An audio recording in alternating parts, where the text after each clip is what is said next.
The players are back on the park for this run chase of 86 for the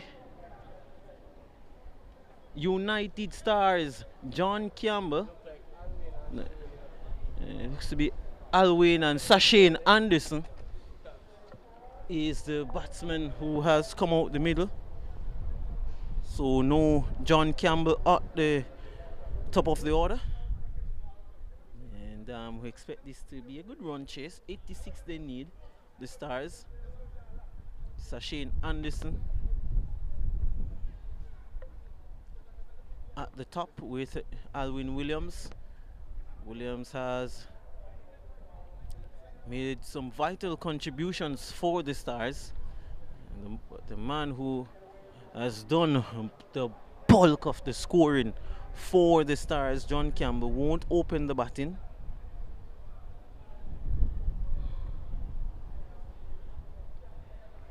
And what a competition this has been. I have seen some really good cricket. Shalom Parnell is gonna be bowling from the Courtney Walsh end, and he's gonna be bowling to Alwyn Williams. Short delivery, he sways out of that one. No interest in that one is Alwyn Williams, and a nice start there from Parnell. Just ensuring that Alwyn Williams know that there will be a contest between bat and ball as they look to get this 86 runs.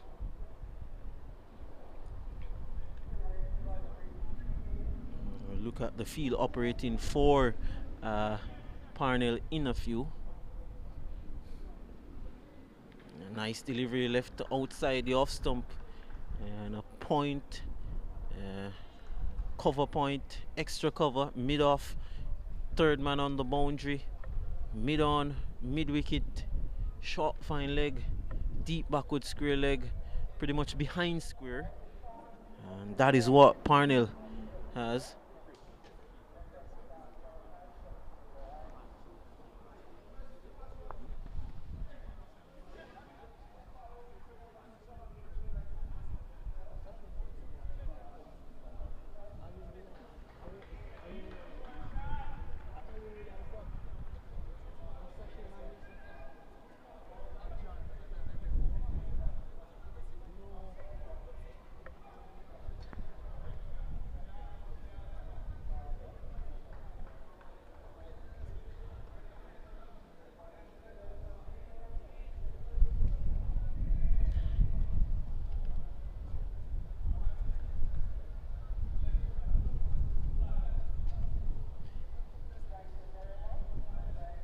Shalom Parnell.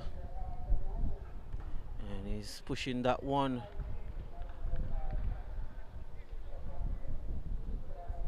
Down to third man. They go through for a single, so the off and running is the Stars in this run chase. Alwyn Williams, the batsman, off the mark. Now we'll bring Sashane Anderson into strike. Parnell operating a very good over so far. I'm sure that they want to limit the amount of boundaries scored in this power play. They want to make a match of it is the Kings. Patrick Harty also in the team. Surrey Kings team full of depth, big squad, but squad with good personnel in it. Parnell, and that's delivery again, angling across the right-handed batsman, going through to the keeper Kimani Wilson. Another player making their start in this competition in this game. One without loss. Sashane Anderson getting a promotion in this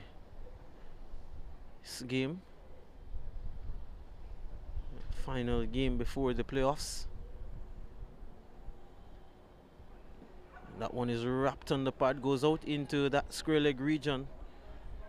And they will just get one, a leg by. The signal will come now from umpire Chris Taylor. So one over had been completed now, and a good one from Parnell. Just the 2 runs coming from it. Anderson and Williams. Anderson yet to score. Williams 1 from 4. Quiet start from the Stars. Just probably gonna give themselves some time to look at what is on offer from the Surrey Kings and also assess the condition before they probably start to go on that aggressive route, you think? The Surrey Kings would have perhaps felt a bit more satisfied as to the start they got with some heavy lifting by Williams, Kenra Williams, that has put them in a relatively good position, because we've seen where asking rate of 8 and 9 has proved a challenge. So what's important for them now is to ensure that they bowled and bowled well. Javor Royal to take up the attack, and the keeper there now is signaling. Not sure what he wants, but there's a mid wicket in place, a long on and a square leg, and he's bowling. Yes, he has. Javor Royal strikes with his first delivery of this spell, and a pretty much subdued, no real celebration from the Surrey Kings. Just going through the motions, just trying to make this performance a clinical and polished one. And you look at the replay here from Sashane Anderson. Wideish delivery, the feet there the problem, not going across enough, not getting to the pitch of the ball, and in the end just throwing his hands at that one and dragging that one onto his thumbs. He's go for a duck. Anthony Walters marches out to do battle against the impressive Javor Royal, who's been good in this tournament. Is Javor Royal. The Stars, they lose their first. They're 2 for 1.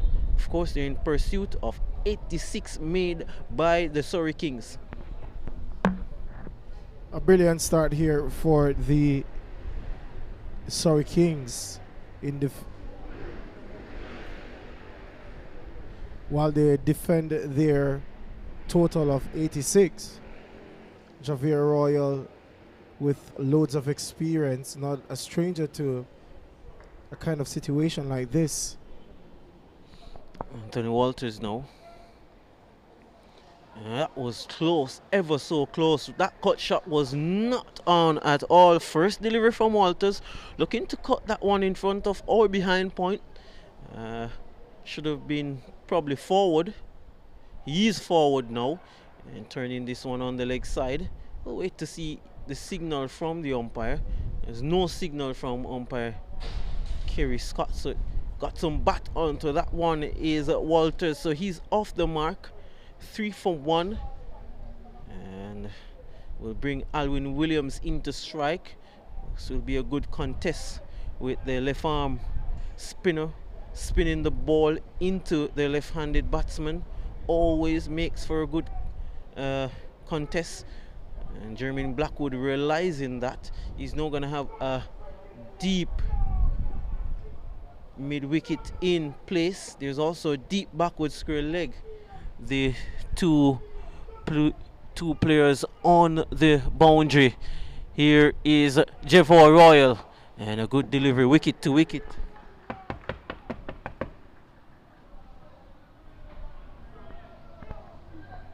Do you reckon that Royal is getting some turn? No, not much. I think he's really just sliding these delivery, bowling the arm ball, and that was the arm ball, a straight delivery, but it has been smacked straight. And goes for 6. Alwyn Williams, a beautiful shot. No real turn, as he was asking the question if there was any turn on that one. I can tell you, he's just really firing them one in straight. I think Alwyn Williams very much aware of that one, and he just really stroked it through the line of the ball. Beautiful shot that from Williams. Turned this one nicely into the leg side. Good follow up from the Jamaica Scorpion batsman. No, gets the single, gets the 6, then he gets the single. Then he also retains the strike. Good batsmanship there from Alwyn Williams. He moves to 8 from 7. The required run rate now 9.5 runs per over. 9.5 is always manageable in white ball cricket, but with the surface, we expect it to become more slower as the game progresses. But with this United Stars team with John Campbell yet to come, we expect that it will be an entertaining run chase. Both teams would be desperate for a win, wanting to close this round on a high and going into the final stage of the competition. More so the Stars, they want this victory. I think more than anything else, they want to finish 3rd or 4th to play for that 3rd place playoff tomorrow. Mario Edwards, a very good cricketer, saw him in the National East Cricket Competition, plays for Race Course, I think it is. He's going to take up the attack from the Courtney Walsh end. And his first delivery has been lapped away too short. Fine leg, chance of a run out shy at the stump. There's a running on the overthrow now, and another shy at the stump at the non-strikers, and missed that one is Royal, so they get 2. Williams retained the strike. Williams now will go up to 10 from 8 deliveries, 74 needed from 47 balls. From a United Stars perspective, you want to ensure that you are rotating the strike and you're being aware, and you have to give maximum credit to both batsmen who took advantage of the overthrows. Yeah, definitely. Oh, sweetly timed full toss. Oh, what a shot that from Alwyn Williams. Didn't try to overhit that one. Placement was the name of the game with that shot, and he placed it to perfection. He had the man to beat on the deep extra cover boundary, and he did it. Alwyn Williams, very organized player. Look at this again. Full toss and beautifully placed that one in front of point for 4. Beautiful shot that from Williams. He moves to 14. Williams is seeking to be the aggressor here. Backs away and hammers that one down the ground is Alwyn Williams. That was hit firmly. Authority. Immaculate. Beautiful. Alwyn Williams on the charge. He moves to 18 from 10 deliveries. And the Stars now, they're getting some momentum into this run chase. They are 20 for 1. And that shot was always going to be on with the fielder there in the circle, Jevor Royal. He was on the edge of the circle. And we'll see if there will be any changes from the captain, Jermaine Blackwood. Still no changes. I think he's going to probably have to pull that length back for sure.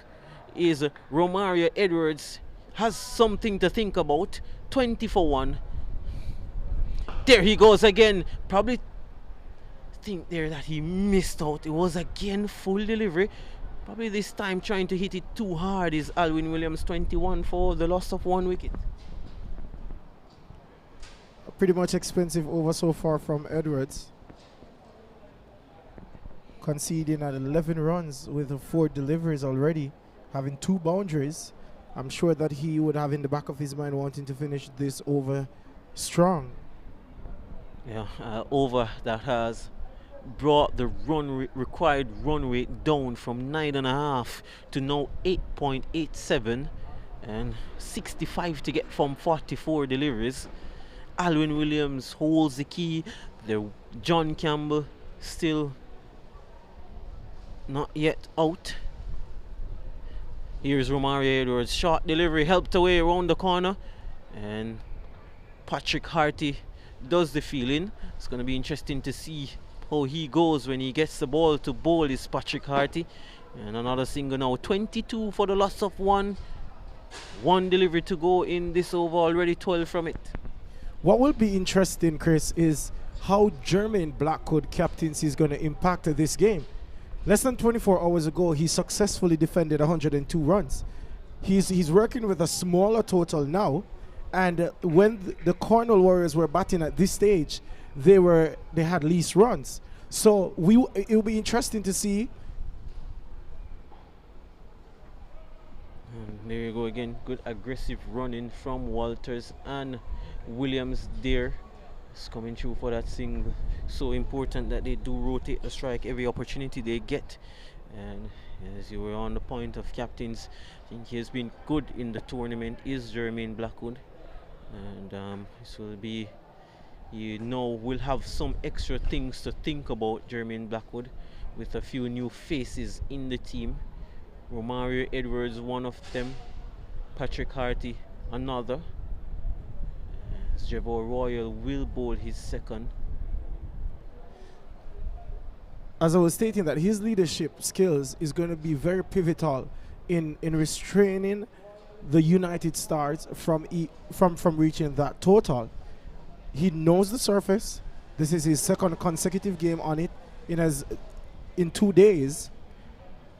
But with Williams scoring at over 100 runs per ball at 20 from 12 so far, he probably seen it now like a football. It will be interesting to see how he's going to bat Javel Royal. Yes, nice chip drive there. Calculated one from Alwyn Williams. Gets a single, nice use of the feet. And he moves to 21 from 13 deliveries. Brings Anthony Walters in strike. 24 for 1. They need 62 to get from 41.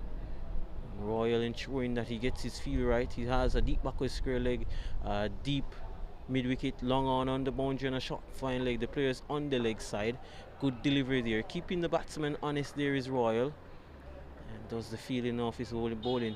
There's also a short third point, extra cover, long off, and man on the deep extra cover boundary. Good delivery. This has been good stuff from Royal. Tight on the wickets, asking the batsman to play, firing those deliveries in. Not really looking for real turn is Royal.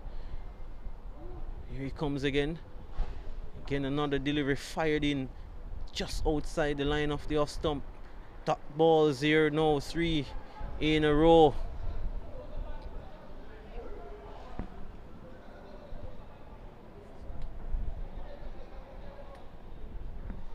See, something has to give now. Oh, good delivery, bounce, and again that one fired in at the stump from Jevor Royal. So he is giving Anthony Walters some problems. He has not been able to get him away. As Walters, 1 delivery to go. Can he survive? Oh, nicely bowled again from Jevor Royal. This has been a fantastic spell.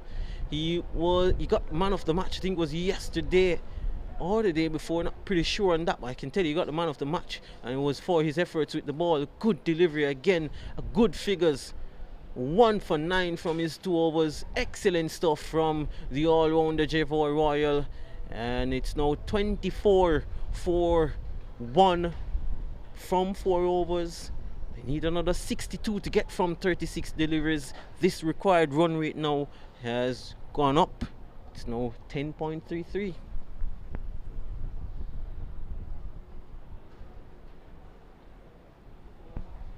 Kenroy Williams to take up the attack now, the leg spinner. Will Alwyn Williams look to target him? Look to hit into that leg side. He examines that leg side at the moment, is Williams. Big gap at mid wicket. Lots of space on that leg side.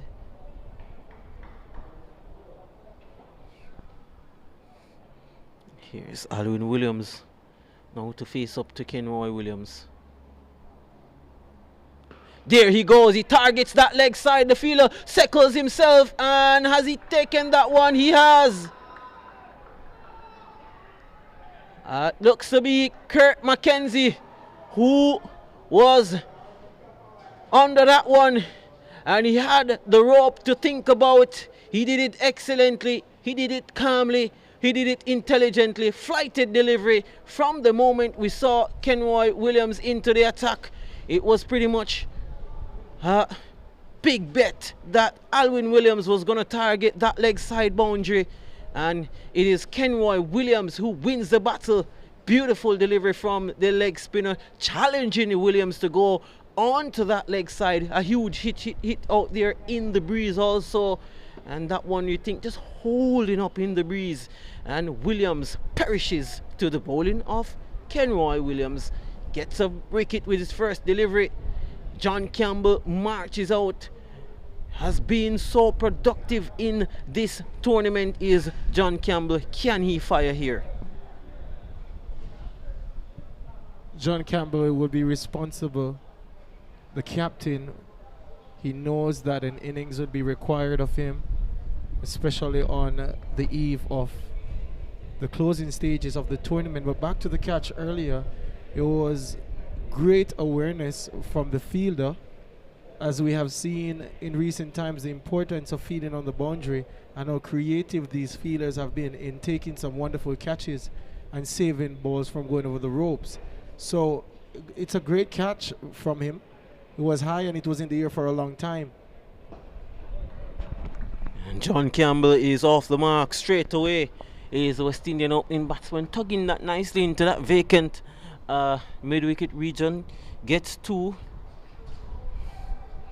John Campbell, as I said, very good in the tournament. 264 runs. Average 33. Very healthy average there from John Campbell. A best of 82. And here he goes again on the charges. Campbell. Busy. Gets a single. Moves him on to 3. The total 27 for 2.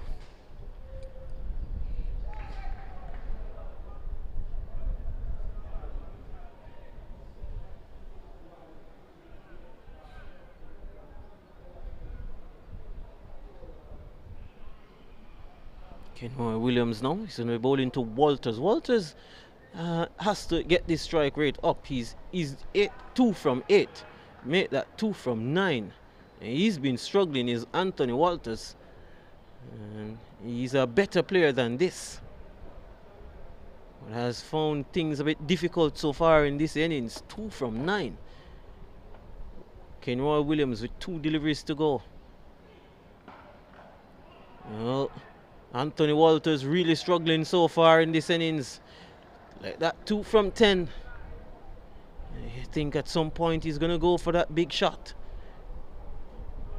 Kenroy Williams has been very good. I've been impressed with his control. Tugging that one past Williams. Diving, outstretched arms. Getting close to that one. So 28 now for 2. And we're at the halfway stage. So look at that delivery. Just wide of Kenroy Williams.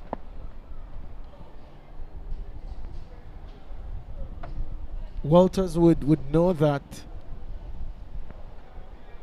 he would like to get out at this stage, because what he would do, he would put a pressure on the batsman to come. So given the fact that he has consumed some 11 deliveries so far, he has the capabilities of doing great stuff. We know his potential, but at this point in time, he would need to find an alternative, pick the gaps, and see how best he can improve his strike rate and also the scoreboard. Patrick Harty for his first over. Left arm spinner. We've seen the left arm spinner gave Walters some issues in Royal. Now it's Harty. First delivery taken on the pad.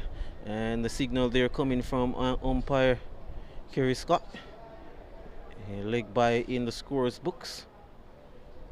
So Walters continuing to find it very difficult to put away the ball. Brings John Campbell in strike, the competition leading run scorer. There goes Campbell. He's tugged that one away for 6. Beautiful shot from John Campbell. That was just dismissed from his presence. We're in a manner of disdain. Shot from Patrick Harty, and bang went John Campbell. He's now adding to that production of run scoring that he has done so well in this tournament. Of course, he would have started this match scoring over 260 something runs. Well, he's added another 9 to that so far in this innings, and the United Stars, they will be definitely hoping that he can continue in this vein. Of course, John Campbell, international player, you want to see him come good.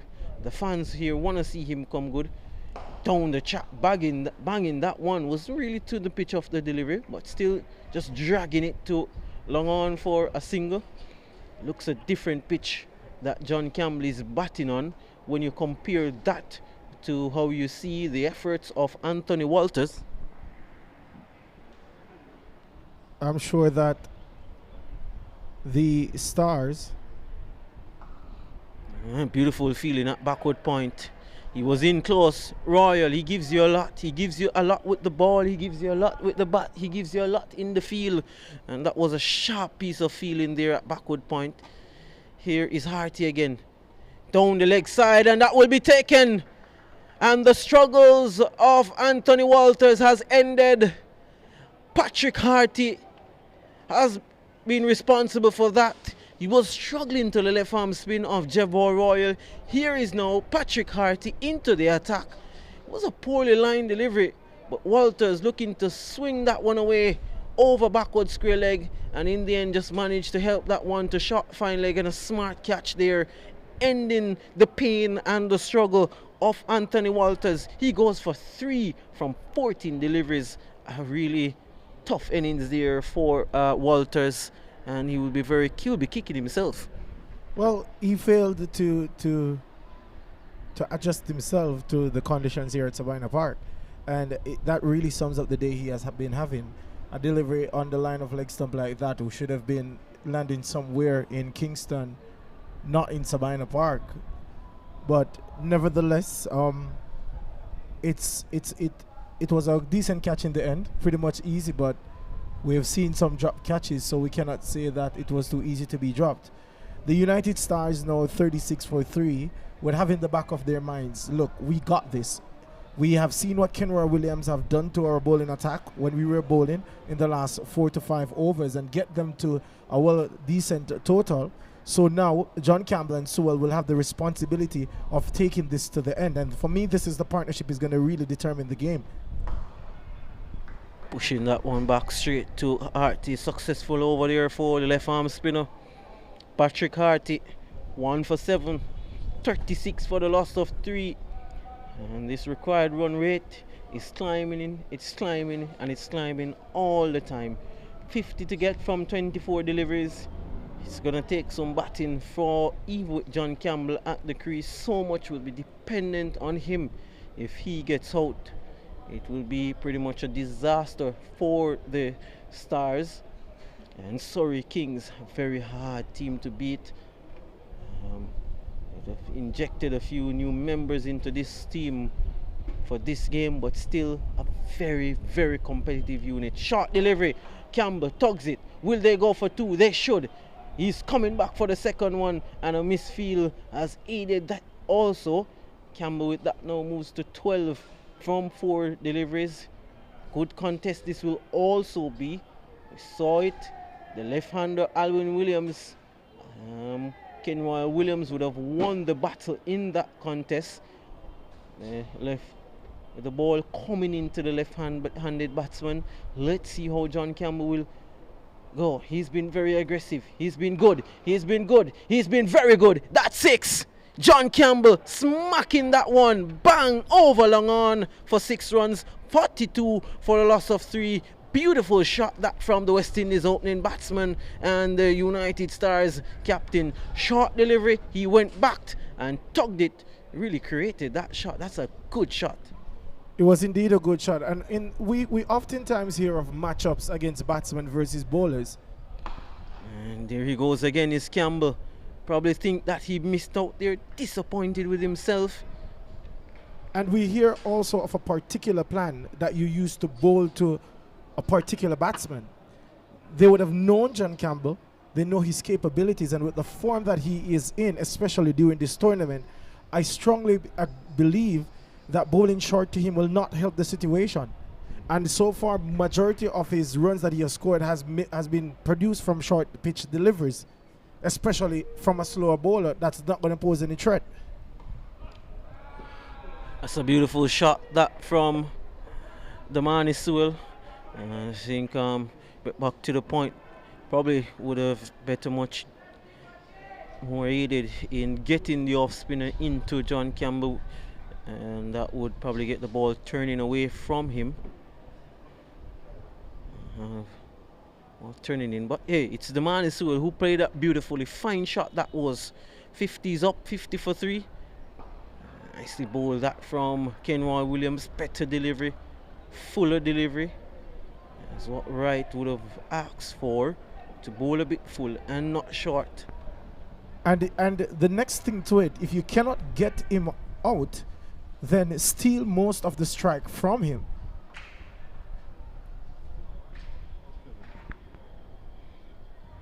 Oh, that's a good delivery. Cut shot there was just too close to cut. That one, I wonder if that was probably the flipper or the googly from the leg spinner. Seems he was threatening the stump. Nicely bowled that from the leg spinner. Love to see the replay on that. Was that the traditional leg spinner? Was it the flipper? Oh yeah, that one just sliding on. Quicker, flatter from the leggy. Beautiful delivery. Better. Want to be fuller now to John Campbell. He is fuller. John Campbell goes absolutely bang for 6 more into the mount stand. John Campbell, what fine form. He has been too easy for the captain of the Stars. Deposit that one again into the leg side, hitting with the turn. That shot is always on in the arc, you would have to say. And John Campbell just extending the arms, clearing that front leg, and there he went, bang for 6. What fine form John Campbell has been in. The leading run scorer in the tournament, and he's continuing in that rich vein of form is John Campbell. Got 100 for the Jamaica Scorpions before that test series against England. He was called back to the test team, and here he is for the Stars, doing really well in this competition. So good to see, so good to watch.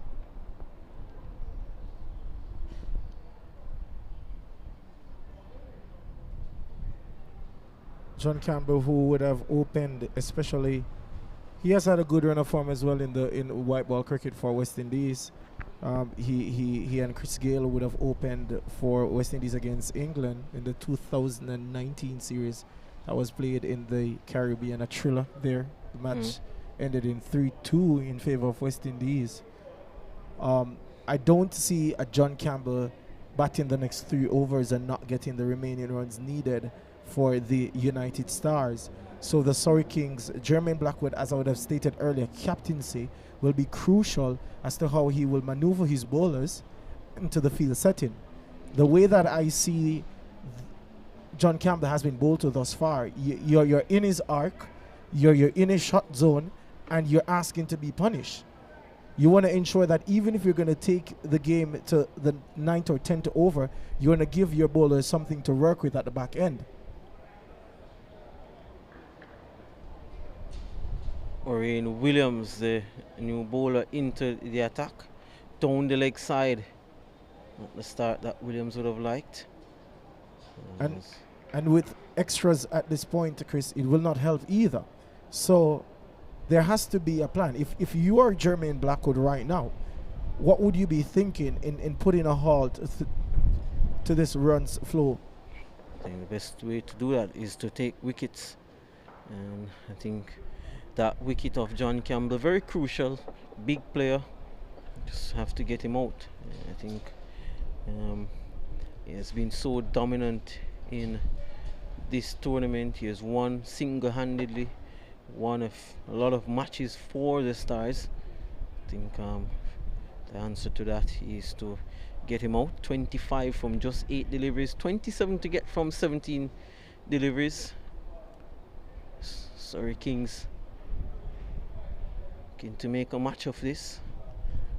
The valuable points for the Stars to get into that third spot if they're to win this game. They're pretty much well placed at this moment to do so. There goes John Campbell. He's looking to hit that one long. Mid-off is in the circle. Power play over. And it's a better delivery from Williams, as you see he's asking him to hit him through the onside. Most of John Campbell's runs, most of John Campbell's runs has came on the leg side. He is launching that one. John Campbell, too easy for a batsman who has been in fine form. John Campbell now moves to 29 from 10 deliveries. What form he has been in. The equation now 23 from 15 deliveries. And let's look at this delivery again. Full delivery and just power, just brute force there from John Campbell. He's going to target this over. He goes again over extra cover. There's a fielder running in. He won't get to that one. Just on the bounce. Probably saw that one late. Fielder is Brad Barnes. So John Campbell is off the strike. Orion Williams will be happy with that. 22 now. 22 needed from 14 deliveries. The Stars pretty much well in a good position to take this one unless something dramatic happen. Sewell now on strike. Has been a good partner. He's playing that one really well. Sewell, has he picked the gap? He has. They go through for 2. And again, the fielder there doing the work is Brad Barnes, covering a lot of grounds there on that deep mid-wicket boundary. And this is what experience does. In a John Campbell's case now, you have seen him not trying to be a bit too ambitious. He gets the odd boundaries and he keeps this rotating the strike. And this is what you want. Sewell on strike and he's punching that one in there and Sewell goes. And a full delivery. Sewell was looking to drill that one down the ground. I wonder if the bat had just stuck in the ground there a bit. Look at the replay. Full delivery from Orion Williams. And really just not getting the extension of the arms there. Was too close to that one is the man Sewell. And in the end just a soft dismissal, you'll have to say. And Sewell goes for 8. Required run rate now just 10. 20 to get from 12 deliveries. It's the end of the over. I think John Campbell will be on strike for the next over, which is pretty much key for the Stars. I think as long as he is on the strike, they know they are within a chance. And John Campbell, good inning so far, 30 from 11 deliveries. And the man Sewell perishes there to the bowling of Williams. Looks like it's going to be Shalom Parnell. He's going to be bowling the 9th over of the innings. 20 to get from 12. Deep backward square leg, deep mid wicket, long on, mid off, extra cover, point, short third, fine leg on the boundary, deep extra cover. That's what Shalom Parnell has to do. He has to bowl to this field. Well, it's interesting that Black would have gone for Parnell. he knows that at least if you're going to take this over to the 10th over, you want to ensure that you have something to work with. Parnell was bowled and over already for 1 run. That's a poor delivery from Parnell. The keeper did really well, is Wilson, to got the gloves to that one. Poor, shocking delivery. You look at the context of the game. 19 now to get from 12. Full delivery down the leg side. I think Parnell want to give Campbell anything to get on there. He's trying to hit that Yorker. I think the Yorker, if he can execute it, it would be good. It would be a valuable delivery in the context of this game. 19 to get from 12. Parnell, that's a good delivery, exactly where he wants to be. That's the delivery that he was aiming for, and that's a tough delivery to get away. Top ball. No, 19 to get from 11. It was full, and it's the first attempted black hole we have seen bowled to John Campbell. With 19 runs to get from 1.5 overs, you want to ensure that you have something to work with at the end. And Parnell, for me, go back full and straight again. That looks pretty close. I love to see the replay on that one. John Campbell was going for the adventurous reverse sweep, and probably that was going down the line of the leg stump, or probably hit him outside the line of off stump. There was no signal, so it seems like he got some bat onto that one. It was going down the leg side anyway. He got bat onto it. Yeah, it was also going down the leg side anyway, based on what I just saw on the replay. So 18 to get from 10. And what's interesting as well to the field setting now is that you have a new batsman on strike, which is Daly, to face his first delivery, and the field is still spread to an extent. So you're offering him the opportunity to pick the gap and bring back John Campbell on strike, who you don't want to have the strike. There goes Tyrone Daly. He doesn't worry about gaps. He's mashed that one for 6. Over long on. That's a beautiful shot. What a way to announce himself at the crease is Daly. Sweet. Timing that one to perfection. Over long on. It made such a good sound. Just went bang. Clear that front leg. 6 in the slot. Mighty blow. He's a little man, is Tyrone Daly, but he seems to pack a punch. And now that has brought the equation down now to 12 from 9 deliveries. Timely blow there. Was brilliant use of the feet, and I told you earlier that I would have loved to see him with bat in hand. I've just recently seen him produce 112 runs, steered his team to victory in an ongoing SDC tournament. Well, this one is short. Whoa, anticlimax end. So the change of lengths, they're paying dividends for Parnell. Short, quick at the body, and Tyrone Daly just looking to turn that one, and the delivery I think just got big on him. We'll see the replay now. Change of length, got big on him, and just cued it up in there, and a simplest of catches for Kimani Wilson, who was brought into this game at the expense of Aldane Thomas. And another wicket there going down for the Stars. They now need 12 to get from 8 deliveries. Parnell, Jermaine Blackwood has a discussion with Parnell now. I think we'll just be trying to say to him, if we can get 2 dot balls here, get the next wicket, or we can more so bonus, get the wicket of John Campbell, then we could have a very interesting last over. Do you reckon we're in for a super over? I think if they get the wicket off John Campbell, I think just have to back John Campbell to get these last runs once he's at the crease. The form he has been in, really have to be risky better to bet against him. He has to be real risk taker. John Campbell, 31 from 13 deliveries. Shalom Parnell. Let's see what Campbell does. He backs away. That's a good delivery. Very good. Dot ball. 12 to get from 7. It's Shalom Parnell now has a massive responsibility to finish this final delivery on a high. You look at the delivery again. Absolutely where you want to be. Brilliant delivery. Campbell backed away, was giving himself room to play through the onside. And what Parnell did was that he followed him and cramped him for room.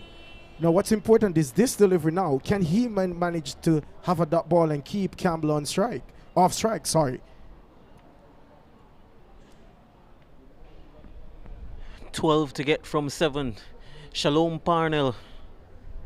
And that is swing away for 6. John Campbell, once he's there, there is hope. And you think the stars will be shining here for United Stars. A timely 6, that one has ended over on a good note. 6 to get from the final over.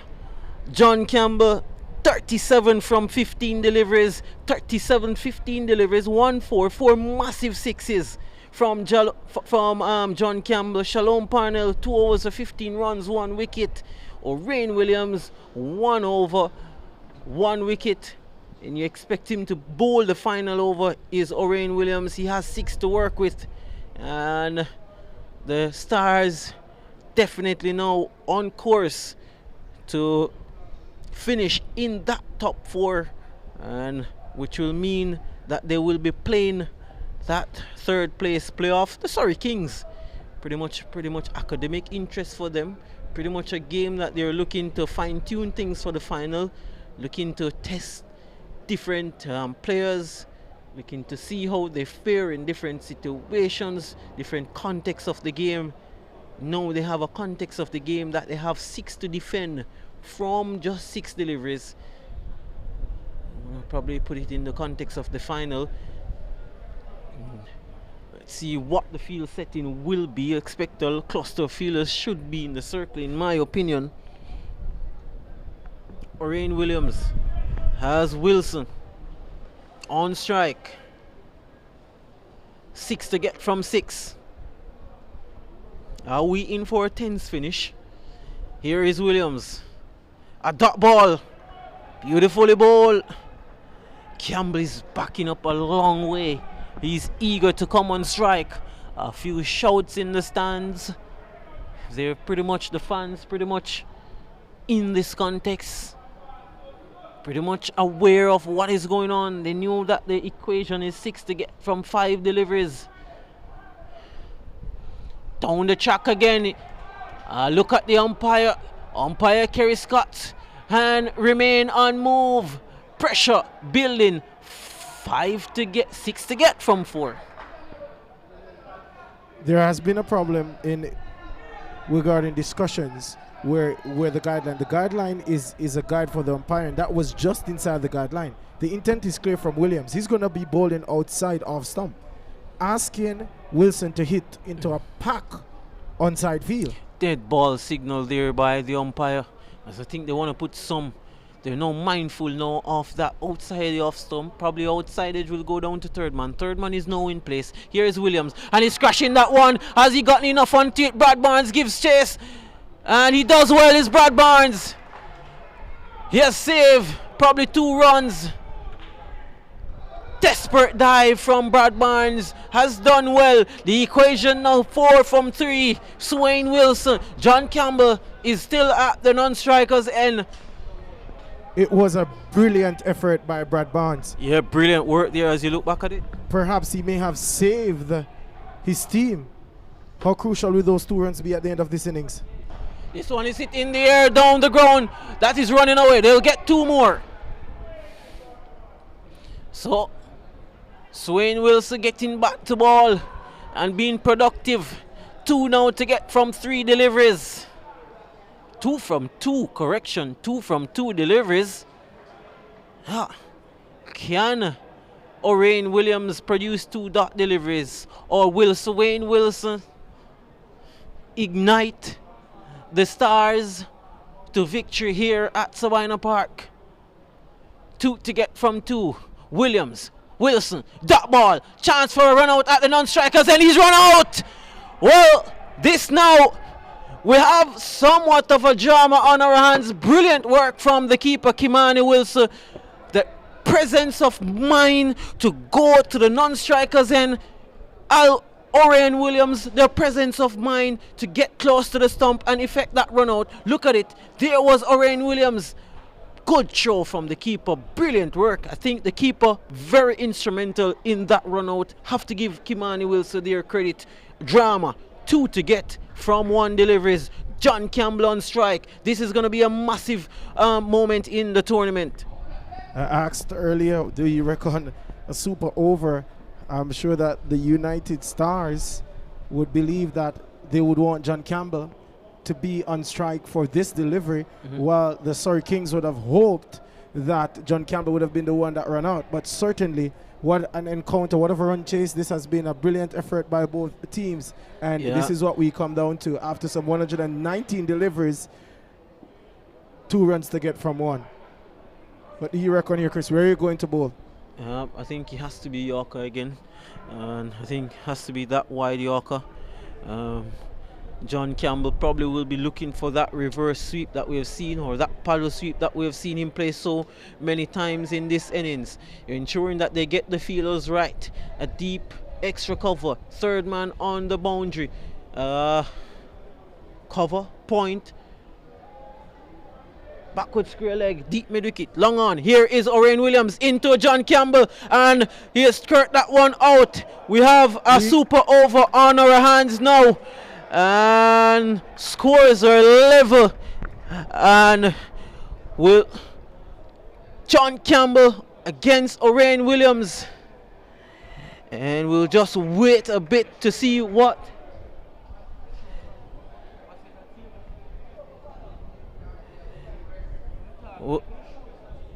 So,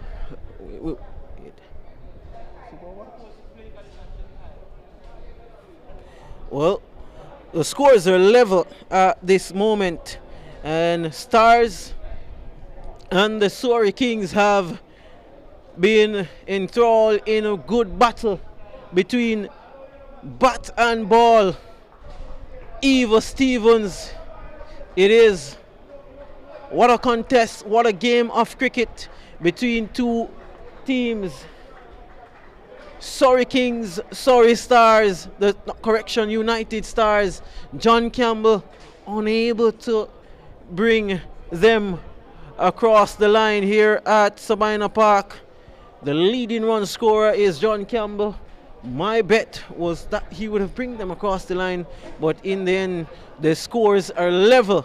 After 120 deliveries, scores level between the Surrey Kings and the Surrey Royal, the United Stars.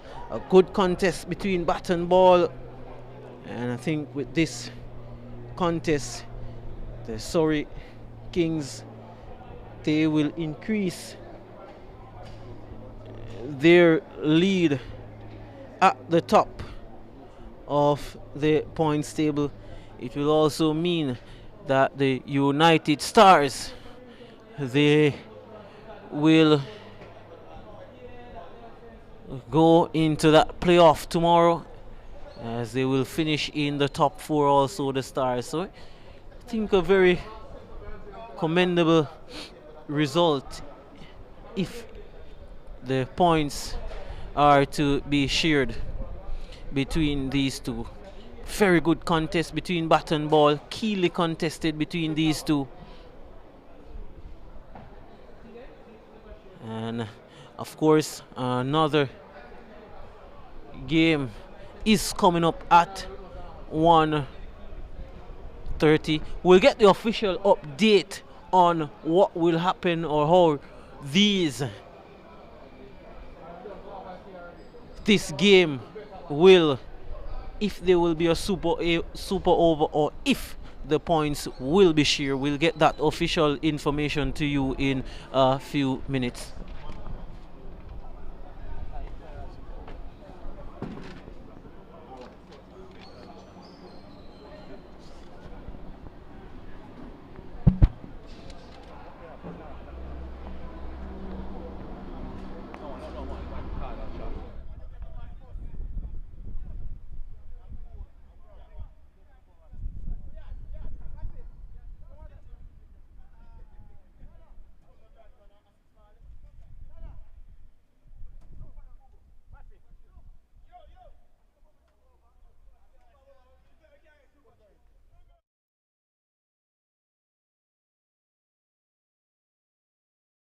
So indeed, we will have a super over, the first of the tournament.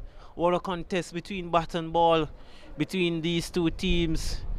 And the Surrey Kings is going to take the field again. And presuming that Alwyn Williams and John Campbell will be out in the middle for this super over, as umpire Chris Taylor and Kerry Scott make their way out. Super over. It will be Williams, John Campbell, the two best batsmen for the Stars in this tournament. Who will bowl this super over for the Surrey Kings? Jordan Wright, who will you give this, based on what you, from a bowling perspective, from the Stars, from the Surrey Kings personnel, who would you throw this over to? You got to give credit to Javel Royal, who have bowled well during the course of the tournament and this game. But my fear, and we've heard about matchups, is that the left arm spinner bowling into the left-handed batsman. When you look at Williams, who have been great just now in just conceding some 5 runs when they needed 6. So I would go back with Williams for this super over. Yeah, definitely. Definitely. And Williams it will be. And definitely would have done the same.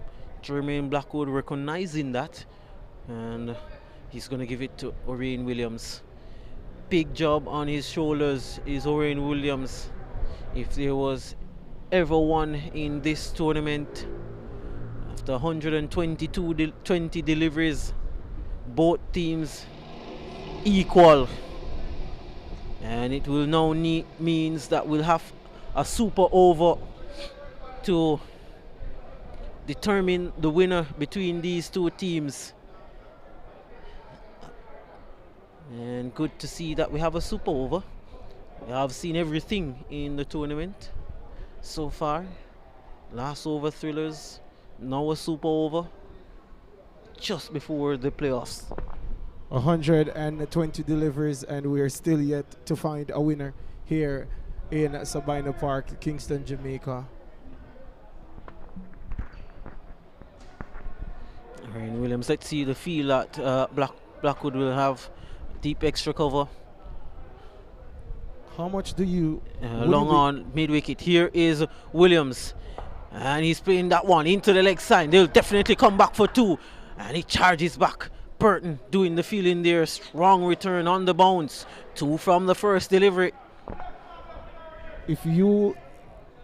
What score, Chris, do you recommend that you think that the United Stars would be comfortable working with? I think anything in double figures, that's what they will be looking at, 15 plus. So I think that's what John Campbell will be aiming for. Orion Williams, John Campbell, full delivery, carved away, beautiful shot. Beats mid off into the boundary for 4. 6, that's it is from the first 2 deliveries. The prolific John Campbell. Fine form he is in. He gets a super over to extend his lead in the run scoring table, and he also gets another opportunity to put and get a result. He goes straight. 4 more for John Campbell. He's taking Orion Williams to the cleaners, as they would say here locally in Jamaica. Dead straight, slow delivery as you look at it.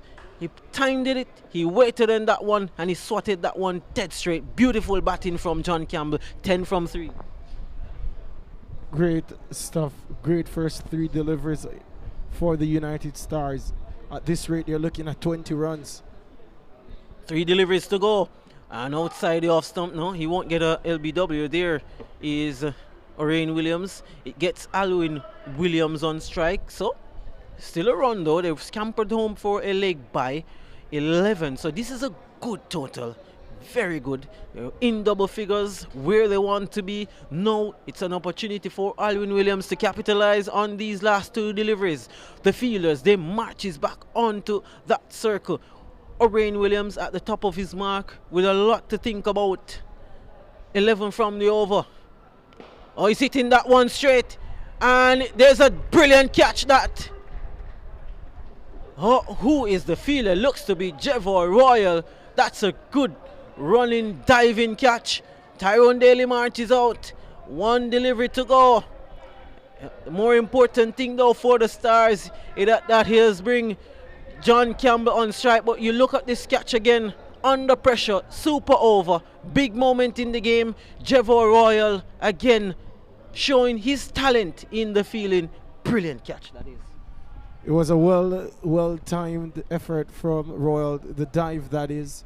He was running in off the boundary, and it was never easy while the ball was dying on him, but Jevor Royal. Orion Williams has bowled some important overs for the Stars so far. Campbell to face the final delivery. Campbell hits in the air. Two fielders running around. Who will get to this one? It drops in between the two fielders, and Parnell and Edwards not able to get back, not able to get the hand onto that. John Campbell has done very well, you have to say. They need 13 from the final over. Well, they get 13 from the super over and 14 needed for victory. This is going to be interesting. There is no Kenar Lewis. Kenar Lewis, I am presuming, would have been the one chosen for the Surrey Kings to bat at the top of the order. I think double figures, anything over double figures, anything over 12 is a competitive score in the context of a super over, and that is what we have on our hands here, a super over to find a winner between the Surrey Kings and the United Stars. We'll probably be back in about 2 to 3 minutes to see who will reign supreme in this super over between the Kings and the Stars.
So 14 to get from 6. That is the equation to divide these two teams and to get a winner in this contest. Few people are of the view that the batting team has the advantage in this run chase. I'm here with Jordan, right? Jordan, 14 runs to get from 6 deliveries. You were to bet, you were to put some money, where would you be putting that money right now? Well, I would have loved to have answered that question, but to the nature and the complexity of the game so far, I would say we have a game on hand. But definitely, Jevor Royal has been in good form. So it will be interesting to see how he will go after these 14 runs. 14 runs is easy to get. So you're saying that the batting team will? They have a good chance, but okay. Unfortunately I'm not able to state. But again, you have to give, not to shy away from what you have asked, Chris, but when you think about the nature of the game so far, Williams conceded 14 runs. He conceded 8 runs from his first 3 deliveries, and he closed on a high. But I'm going with Surrey Kings for this one. What do you reckon? Well, I think the Surrey Kings, I definitely will be going with them, especially with the power that Royal has possessed. And again, good to see Royal and Barnes, the batsman, being chosen. No Blackwood, giving these guys an opportunity to express themselves before the final. Jevoy Royal has shown real power so far, glimpses that he can really hit a real long ball. OJ Shields, that booming out swinger. He has that good slow delivery up his armory also. Jevoy Royal, 14 to get from 6. He bangs straight. There's a fielder running around. Looks to be Sewell. Sewell does well. And it's now 13 to get from 5. Brad Barnes into the strike. John Campbell would not mind these singles, because for the Surrey Kings to reach the total of 14 runs, they will need a minimum of 2 boundaries and score off every other delivery if they're going to win. Yeah, they would ideally need that. They also can hit the ball long and run 2s. Probably that's an option. So I think the feelers also on those boundaries has to ensure that they limit the batsmen to 1 all the time, limit the misfields. 13 to get from 5 deliveries. Banging that one through extra cover. The fielder runs around. They'll definitely should come back for the second. They do. So equation now 11 from 4 deliveries. The Kings, they need a boundary. Yeah. Wonder where they're gonna get that boundary from. OJ Shields with 11 runs to defend. Shields looks up, sees Brad Barnes in his presence. Brad Barnes sees Shields, runs away, and he's tugging that one. Not timing that one properly. 10 to get from 3. Yeah, definitely at that stage now where they do need a boundary. They need a 6. Need a boundaries, Royal. This has been a good over so far from Shields. You have to give him credit. It's been good. It's been at the stump. Saw the change of pace also. A tidy over so far from Shields under heavy pressure, knowing that he only has 14 runs to defend. So far has conceded some 4 runs of his 3 deliveries. But what is important is that he finished this on a high. They need another 10 runs from 3 balls. They must get a boundary if they're going to win this match. The Surrey Kings, that is. Royal. He doesn't hit that one. He will go for the second. They should come back for the second run. They do. Chance for a run out. Yeah. No. Oh, close. Kerry Scott says no. It's now 6 to get.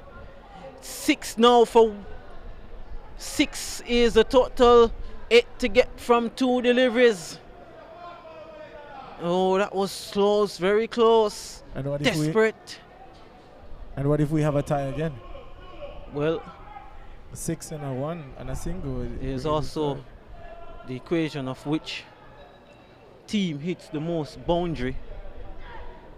So the scorers will have to give me the update on which team would have hit the most boundary in this contest so far. You still think about the England and New Zealand in the World Cup final in Lords.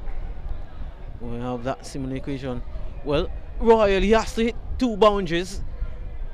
OJ Shields with the responsibility on his shoulders. Royal won't hit no boundary. They have basically given up this one. They should have run. That's poor cricket from Barnes and Royal. I mean, they can hit a 6 from the final delivery. They were strolling through for the single. That is poor cricket. Also poor cricket from the fielder who misfield that one. One to get, one delivery to go, 6 runs to go. Absolutely poor cricket there in the running from Barnes and Royal. OJ Shields is delivering for the Stars. They meet mid-pitch to have a word. What will be the word from Barnes to Royal? He'll be probably telling him to back himself. OJ Shields now rubs the ball. He knows he has to hit that Yorker again. That's all he has to do. He also has to be wary of not bowling a no ball. 6 to get a super over. The very first of this competition. OJ Shields, 6 to get. Royal, brilliant delivery. Absolutely magnificent stuff from OJ Shields. He has bowled immaculately well. I have to give him 100% credit for what he has bowled in this super over. It's the United Stars who extend their lead into that top 4. And you have to say deservingly, they're right, deservingly victory for the Stars. They have played really well, they have played hard. The Surrey Kings though, a good workout for them. They're going into the final. It represents a match that would have aided them to fine-tune whatever they need to look at for that final. A very good game here. Shields was fantastic. He found his length and line, and he the margin for error was small, and he ensured that he didn't make any mistakes, and restricting the Surrey Kings to just 8 runs.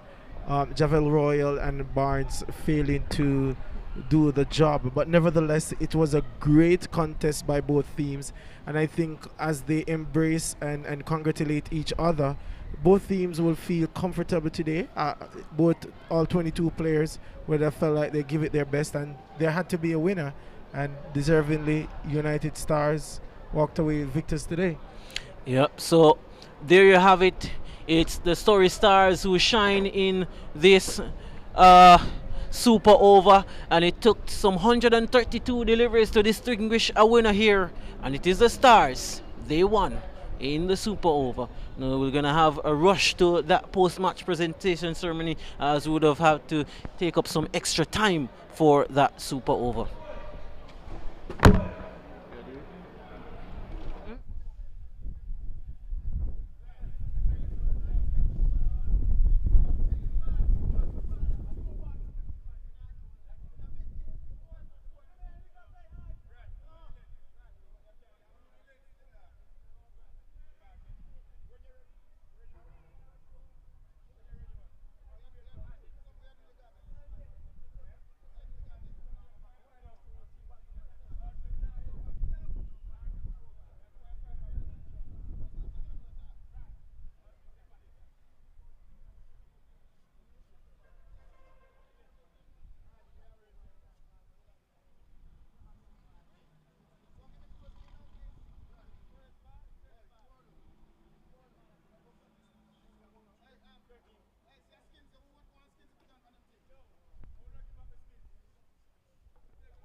So we have the man of the match, OJ Shields. OJ Shields, after 132 deliveries, it took a super over from you to define this game and to distinguish the winner. What was going through your mind when the captain bowling that super over? Well, to be honest, I just back myself and work with the plan that the captain John Campbell and I established and execute properly.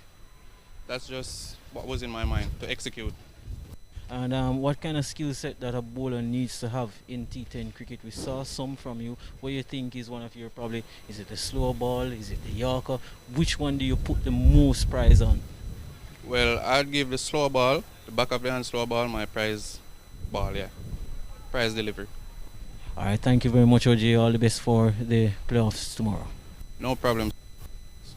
So there you have it. OJ Shields, a judge, man of the match. Very good in his execution in that spell of 2 overs, and more importantly, in that super over to put the Stars home to the playoffs, as they will tomorrow. We'll now ask you to stand by in probably the next 10 or a few so minutes, as we have another contest. The Cornwall Warriors, they will be taking on the Surrey Royals at 1:30.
Someone going to carry my play cricket like my idiot. So after someone.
Other team attacking man, so nobody. Other team with the same money, other team attacking again. Other team attacking, so who team just local so.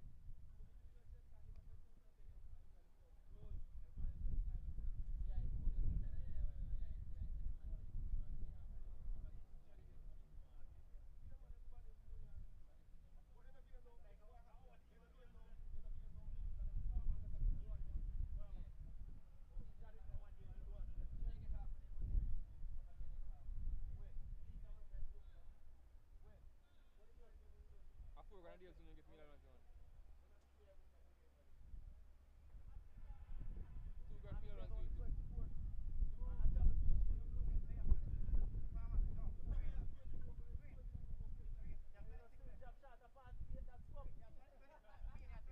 So 24 to 48. Plus 2.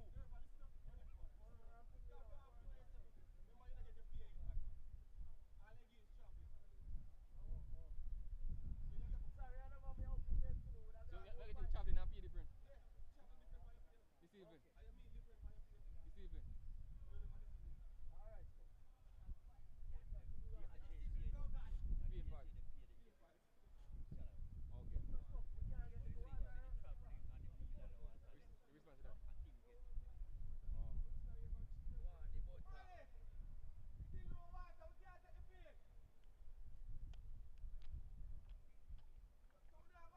So JC our require date when they must supposed to pay us after the tournament. Senior cup. Oh.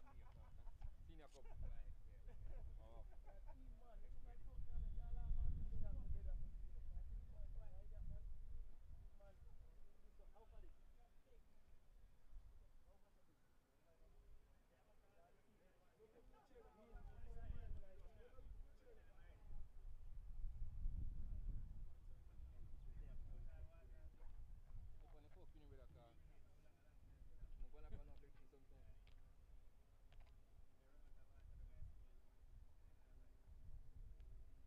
When I touch water, dig it through, at the most water I'm seeing one through minutes.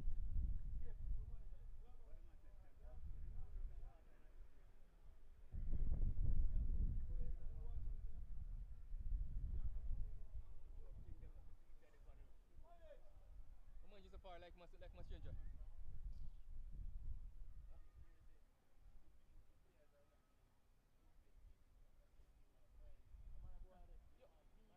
I get mixed up here, dog. Keep moving face and with.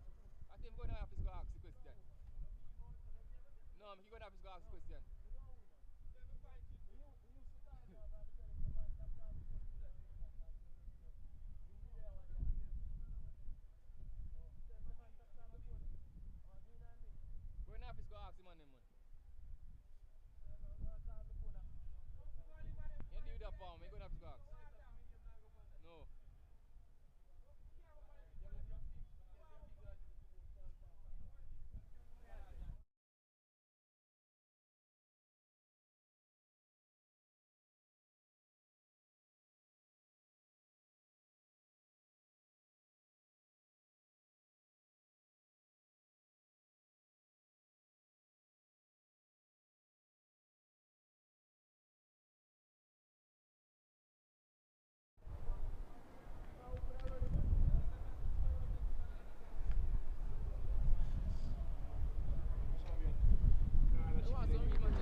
just two ball good. 6 lad. Yeah, go like yeah, out there Thursday. Go lang go swipe and come up man. I couldn't do this to you.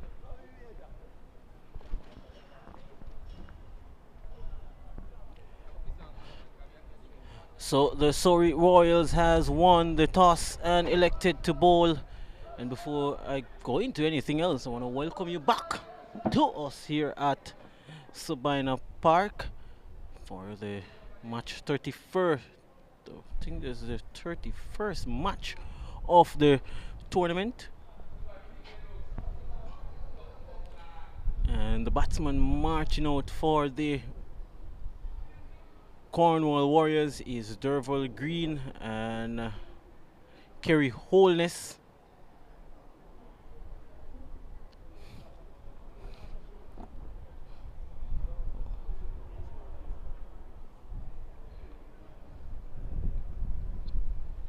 Royals won the toss and they have opted to bowl first. I think Javel Glenn, he likes to chase. He's Javel Glenn, and probably an opportunity for them to also test their skills chasing before that final.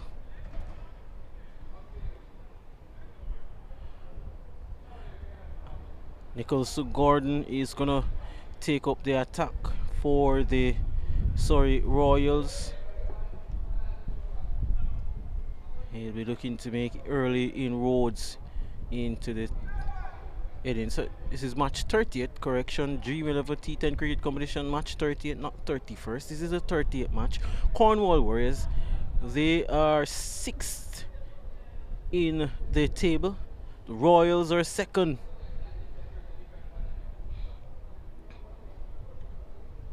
And at this juncture, the Royals pretty much will definitely qualify. First delivery is a dot ball to Kerry Holness.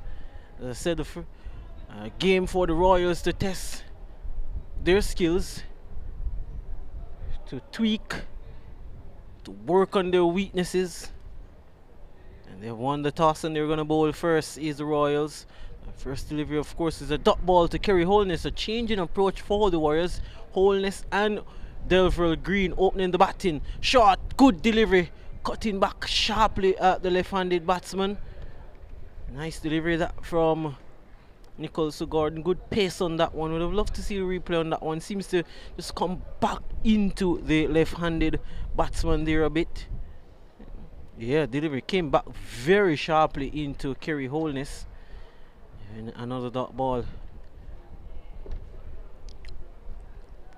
Nicholas Gordon, hard worker, working up a steam. There goes Holness, bang! Over extra cover, a couple bounces into the boundary. Expansive shot off the up, hitting that one off a good length. Good shot. Wasn't a bad delivery, but he really created that shot. Gave himself some room. As replay coming up now. Delivery on a good length. A little bit of whipped on offer. Open up the offside there. Throw his hands at that one is Kerry Holness. 4 welcome runs to him. Nice way to start his innings and the Cornwall Warriors innings is Kerry Holness. Gordon. Slow delivery, pushed firmly to extra cover for a single. In the total now 5 without loss. Nicholas Gordon, a leading wicket taker in this tournament. And you can understand why his team is at the, well, 2nd in the standings. Nicholas Gordon, some 16 wickets in the tournament so far. Best of 4 for 21.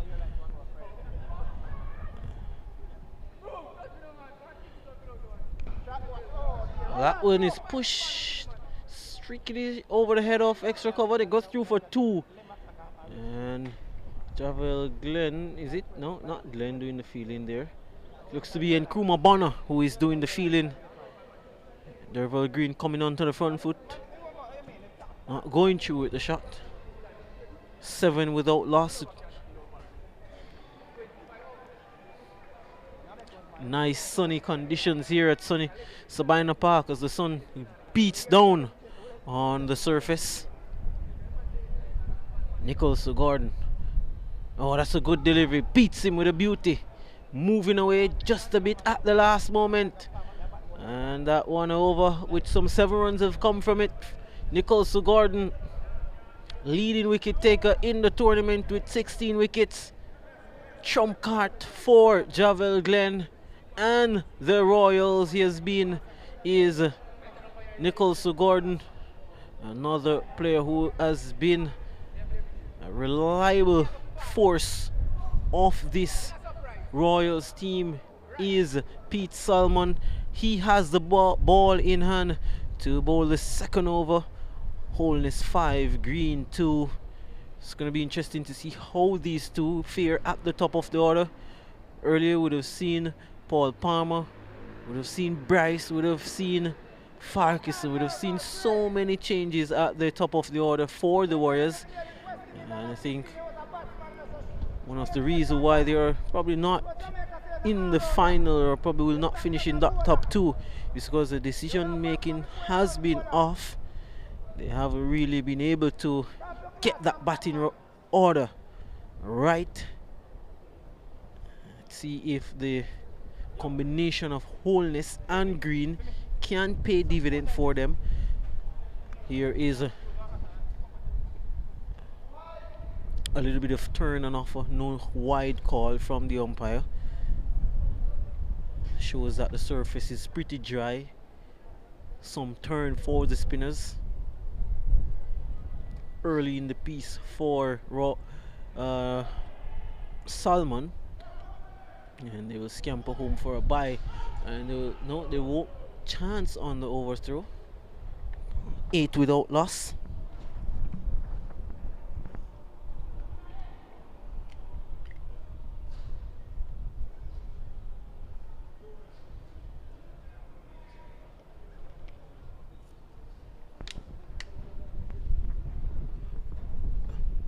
Pete Salmon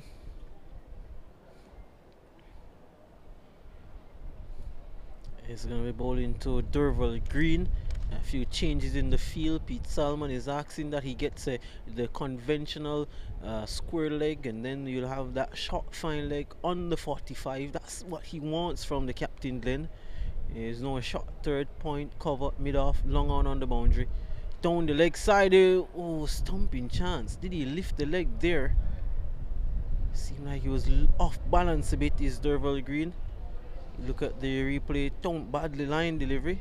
Just at that moment, Morris thought he had a chance. Oh, he's gonna sky this one. Log, shoulders, one hand to shadow your shade from the sun, and in the end he takes it, Derval Green. And the change of having Derval Green at the top of the order has not paid off at all for the Cornwall Warriors. Short delivery, and you look at it, was it that really short? Wasn't really short. Extra bounce. Salmon, very tall man, and in the end Log took the catch. He seems like he was in some problems there, his Log. Derval Green goes for 2 from 4 deliveries, and this experiment at all not paying off for the Warriors so far. Pete Salmon continues to be a pivotal member of the team, continues to be one of the personnel that the captain can call on. 8 for 1 is the total. Salmon striking in his first over, and the batsman had crossed, so that means Farkas, the new batsman, won't take strike. Kerry Holness will be on strike. 6 from 6 he is, Kerry Holness. Sunny conditions, as you see the shadows of the players there, showing you we have some really good weather. Here is Salmon. There he goes. Holness dragging that one down to long on, and they go through for a single. 9 for 1. Pete Salmon getting a wicket in his first over.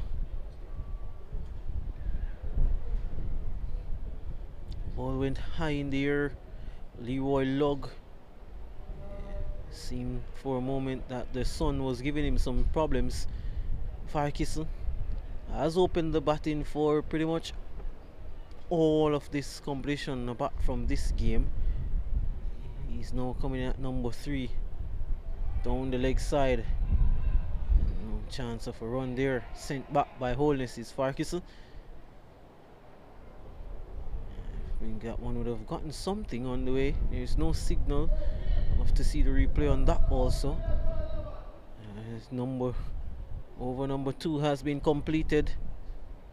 Seems like it would have taken the tie pad on the way, so not too wide. They thought it was wide down the leg side. See Farkison trying to judge whether it will be the pace or spin. It will be pace, so he has to send for his helmet. Rightly so. I've seen players take nasty blows to that upper ear before, the head, the nose, the mouth, ears. Don't want to see any of those in this tournament at all. Kari Campbell, man of the match in the last match for the Royals, will take up the attack from the Courtney Walsh, and he bowled beautifully in that last match on Sunday for the Royals. He bowled with pace, he bowled with venom, and would love to see him replicate that kind of performance that he did on Sunday. Is Kari Campbell. Models himself off Mitchell Stark. With get used to seeing that in this tournament. He's going to be bowling to Kerry Holness. There you go again. Sharp delivery to start with from Kari Campbell. Confidence is right up there. Good pace, good line, good length to start with. Jordan Wright is off from lunch. He has joined us back here in the commentary box. Hello everyone, thank you for rejoining for this round 10 match 30 in the Dream 11 Jamaica T10. Thank you, Chris. Lovely sunshine here at Sabina Park, and I just gotta commend the media team, Chris. They have done some tremendous work during the course of this tournament. That's a good delivery. Kari Campbell, absolutely brilliant at the toes, giving Kerry Holness some discomfort as he jumps his on one leg. Well, Farkison, correction. Holness is checking if Farkison is okay. Sometimes one can be very painful. You hit those balls into your ankle, into the foot, can cause some damage. Kari Campbell, so good he was on Sunday, man of the match, and it's been good so far. As I was stating, Chris, it has been some tremendous work by the media team here during the course of this competition, and we want to acknowledge and give hats off to the production team for their outstanding job thus far. Yes, they've been good. Good this single there, back-to-back games every day. I've challenged the resources of not but just players, but off the field also. Good delivery. As you look back at that one, cramped him for room. Kari Campbell, you can see the extra pace, the batsman jumping and prancing, and that's what extra pace does. It does discomforts, does unsettle even the best of batsmen around the world. Kari Campbell showing some good pace, good line, good length so far. Well, the Cornwall Warriors, they're out of contention for the title, correct? But as you see a dead ball there, it's evident that they would have tried a few things that would have not worked for them. One of that is a structured batting order that has been consistent throughout the course of this tournament. But from an analytical standpoint, Chris, what is it what is the major points that the Cornwall Warriors camp should take away from this tournament on its first debut? That one is played down to third man for a single. Get to the point. 12 for 1. It should be 13 for 1. Holness moves to 9. It is 12 for 1. But I think the Cornwall Warriors, it's a struggle when players coming from different clubs and short space of time to get things right. And I think the decision making on their part was poor. We suffered a big injury to Michael Frew, on the captain at the time. Here is Kari Campbell, and he's bowling really and truly a fashion that we've seen Farquharson being dismissed in so many times in this tournament. Swinging for glory, but there is none, and there is none today, as Kari Campbell strikes in his first over and pretty much has picked up from where he has left off, hitting exactly the top of off, just what you asked for. Brilliant stuff from Campbell. Pace, accuracy, and the line and length is even better. Very good bowling from Campbell. And I think there you go, decision making of the Warriors has been poor. Their fitness has been tested.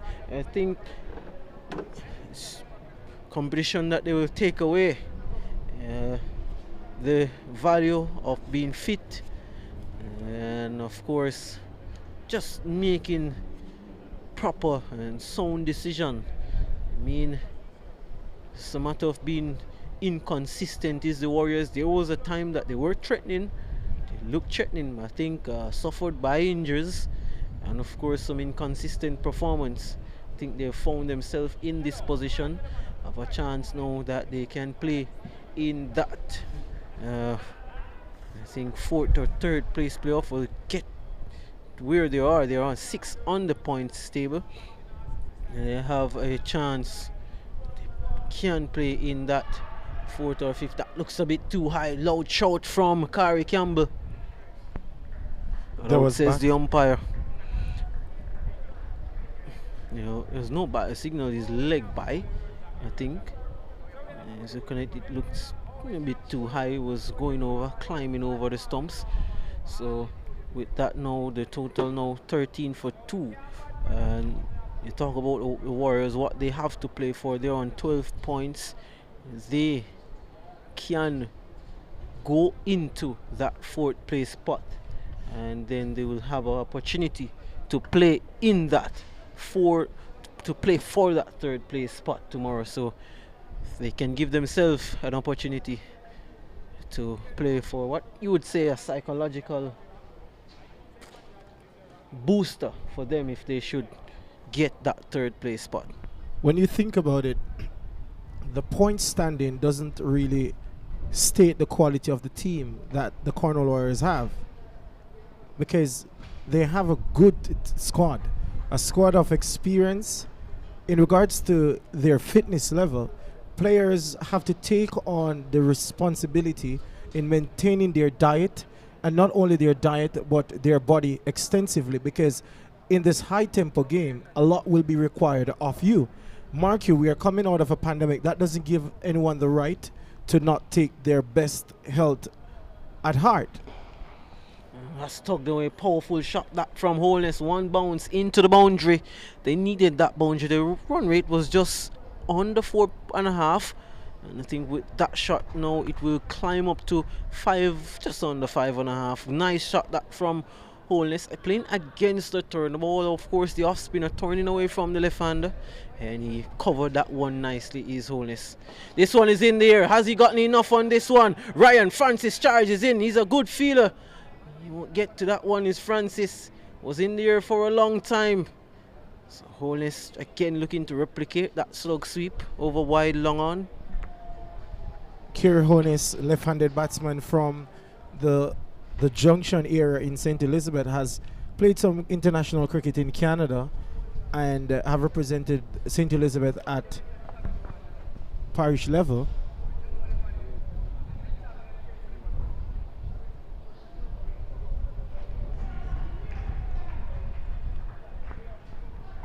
But with that said, Chris, you look on the Cornwall Warriors squad. When you look at the when you look at the leading run scorers, the leading wicket takers, you're not seeing much Cornwall. Just turning this one into the onside for a single. Thoughts of a second, not on. 20 now for 2. You're not seeing much Cornwall Warriors names up there. If you look in the top 5 of leading wicket takers, of run scorers. So for me, they have not really found that much winner. They have not found that individual standout performance. Mark, it's a team effort. When it's cut away, there's a chance. Kari Campbell, probably a bit wrong-handed there is Kari Campbell. And 21 now for 2. And 4 overs has been completed. They need to get a move on, is the Warriors. And as you were saying, there's really no one who really stand out as it relates to carrying the mantle of winning matches for them. Hopefully that somebody can step up in this game. So previously you mentioned that McCarthy can be explosive. Kerry Honis has gotten a start. We've seen this the nature of the surface. So right now it is his responsibility to take on the innings until it ends. You've gotten a start. You have backed 12 deliveries. You have scored some 15 runs. Your team is scoring at a run rate of 5.25 overs. 5.25 runs per over. Sorry. So we have seen what the last 5 overs of an innings can do. Kerry Honis just needs now to get himself to bat through this innings, rotate the strike and get the odd boundary. And I can see them getting themselves to a comfortable total. Rowan Senior is in the attack, wide delivery down the leg side. Deep backward square leg. Long on. Mid wicket shot, fine leg shot, third point. Here is Senior. And better delivery from Senior. Keeping Holness honest. Seems to be a little bit of turn on offer. Important that Senior looks to spin the ball. The pitch is dried out somewhat. Probably see if there is any turn on offer. And probably examine the pitch before that final. On his stroke firmly. Holness not able to hit that in a vacant area. So 2 dot deliveries now to follow up that wide. It's punching that one out to extra cover for a single, so he's off the strike now. Is Holness. Important that they do rotate the strike. 23 for the loss of 2. If you can't get the boundaries, you have to get the singles. Most definitely, because each dot ball it restricts it lowers the run rate. But this Surrey Royal team, Chris, what do you make of them so far? Here goes Log, looks up again. This is the second catch? It is Log's second catch, and it is the end of Andre McCarthy. Can tell you what I can think of the Surrey Royals team. They have been efficient. They have been good with both bat and ball. They have fielded well, and like the Surrey Kings, they have a bank of resources to choose from. Good personnel, good depth in their squad. Nice catch, taking that one high. In the end is Log, as the sun is very bright here at Sabina Park. Really good to see.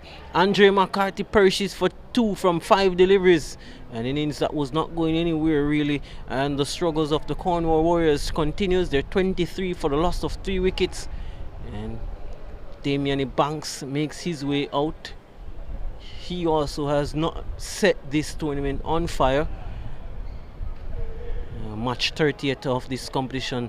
As we head to the playoffs tomorrow, where 3rd will play 4th, 5th will play 6th for that 5th place playoff, and then you have the 3rd place playoff. Then the grand finale on Thursday.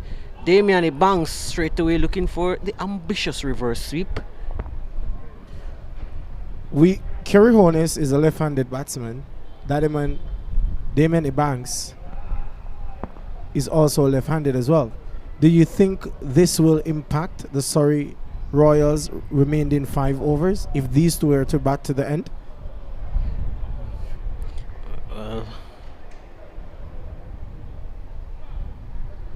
Left-handed, I think it doesn't matter which hand. I think it just has to be more intent shown in their approach. They have to find the boundaries at this stage. They're 25, 24, we're halfway stage. And I think and they have to take a lot of risk if they're gonna get away this Surrey bowling attack. The Surrey bowling attack has been good. It's been very good. They have been smart. They have stuck to their plans. They have stuck to their line and lengths. And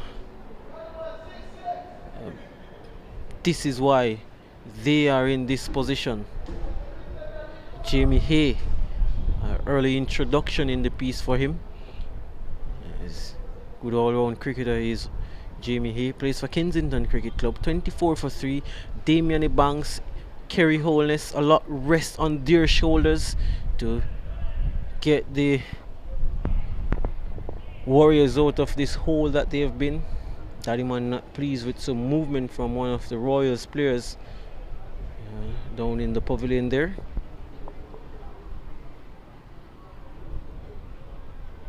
Of course, so also 3 fielders in the circle. No, it is 4.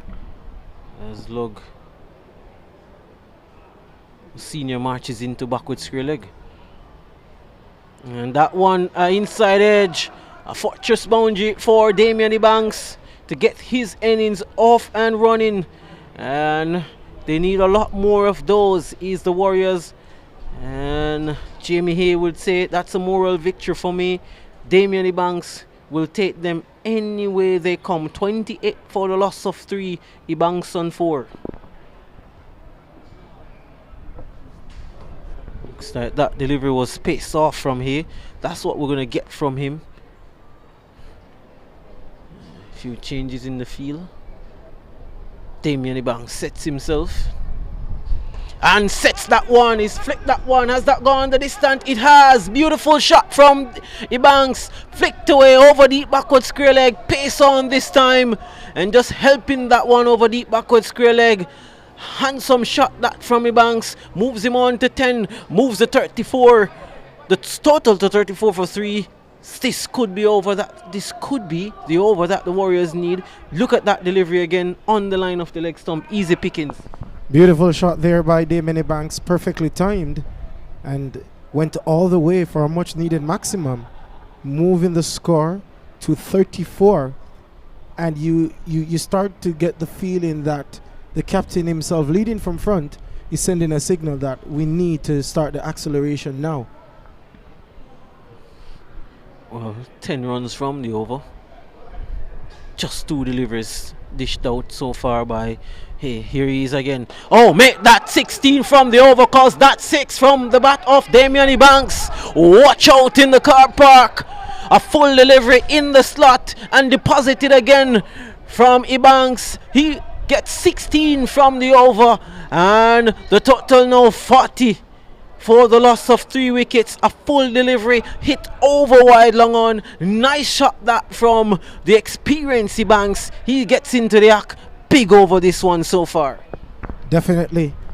Damien Banks using his feet to the pitch of the delivery and taking it onto the leg side. He is good. He's a talented batsman, that much I can tell you. And if you bowl those deliveries to him, he's going to dispatch it. Here he goes again, Izzy Banks. Has he gotten enough on that one? There's a fielder runs around and I tell you he will go for 6 more. Damien Daddy Man Banks, as they call him in the parish of St. Elizabeth and many places here in Jamaica, has deposited another 22 from the over. This has been a huge over. Jamie Hay, he will not like this. Absolutely brilliant stuff from Damien Banks. This over, I think, will now put this Warriors a little bit more back on track. They started slow. Will he go again? 22 from the over. Shouts of 4 from the air. He goes again in the air. There's a fielder, runs around. And he won't get that one. I think it is 4. Look to see the signal from the umpire. That should be called 4. Because from all indications, he was outside the boundary rope, and while he paddled it, interesting to see the replay. Hit in the air. Damian Banks again looking to go for glory. Probably just did enough there. That will be a wide. Pressure situation for Hay. First time probably he's been put under some kind of pressure here in the tournament. And 23 from this over, 24 from this over, a massive over in the context of the game. As we take a look here at what would, it'd be interesting if the engineers could get it a bit slower, because that looked like it was 4. Oh, almost close to that off stump. Slow delivery there to finish things and to finish what has been a productive over for Damian Banks and the Warriors. 25 runs coming up from it. 24 off the bat of Ebanks. He's 24 from 8. Kerry Holness 16 from 15 deliveries. 2 fours. Oh, Damian Banks 3 mighty 6s in that over. Jamie Hay has a lot to think of as he makes his way out to that mid-wicket boundary. 49 for the loss of 3, 4 overs to go.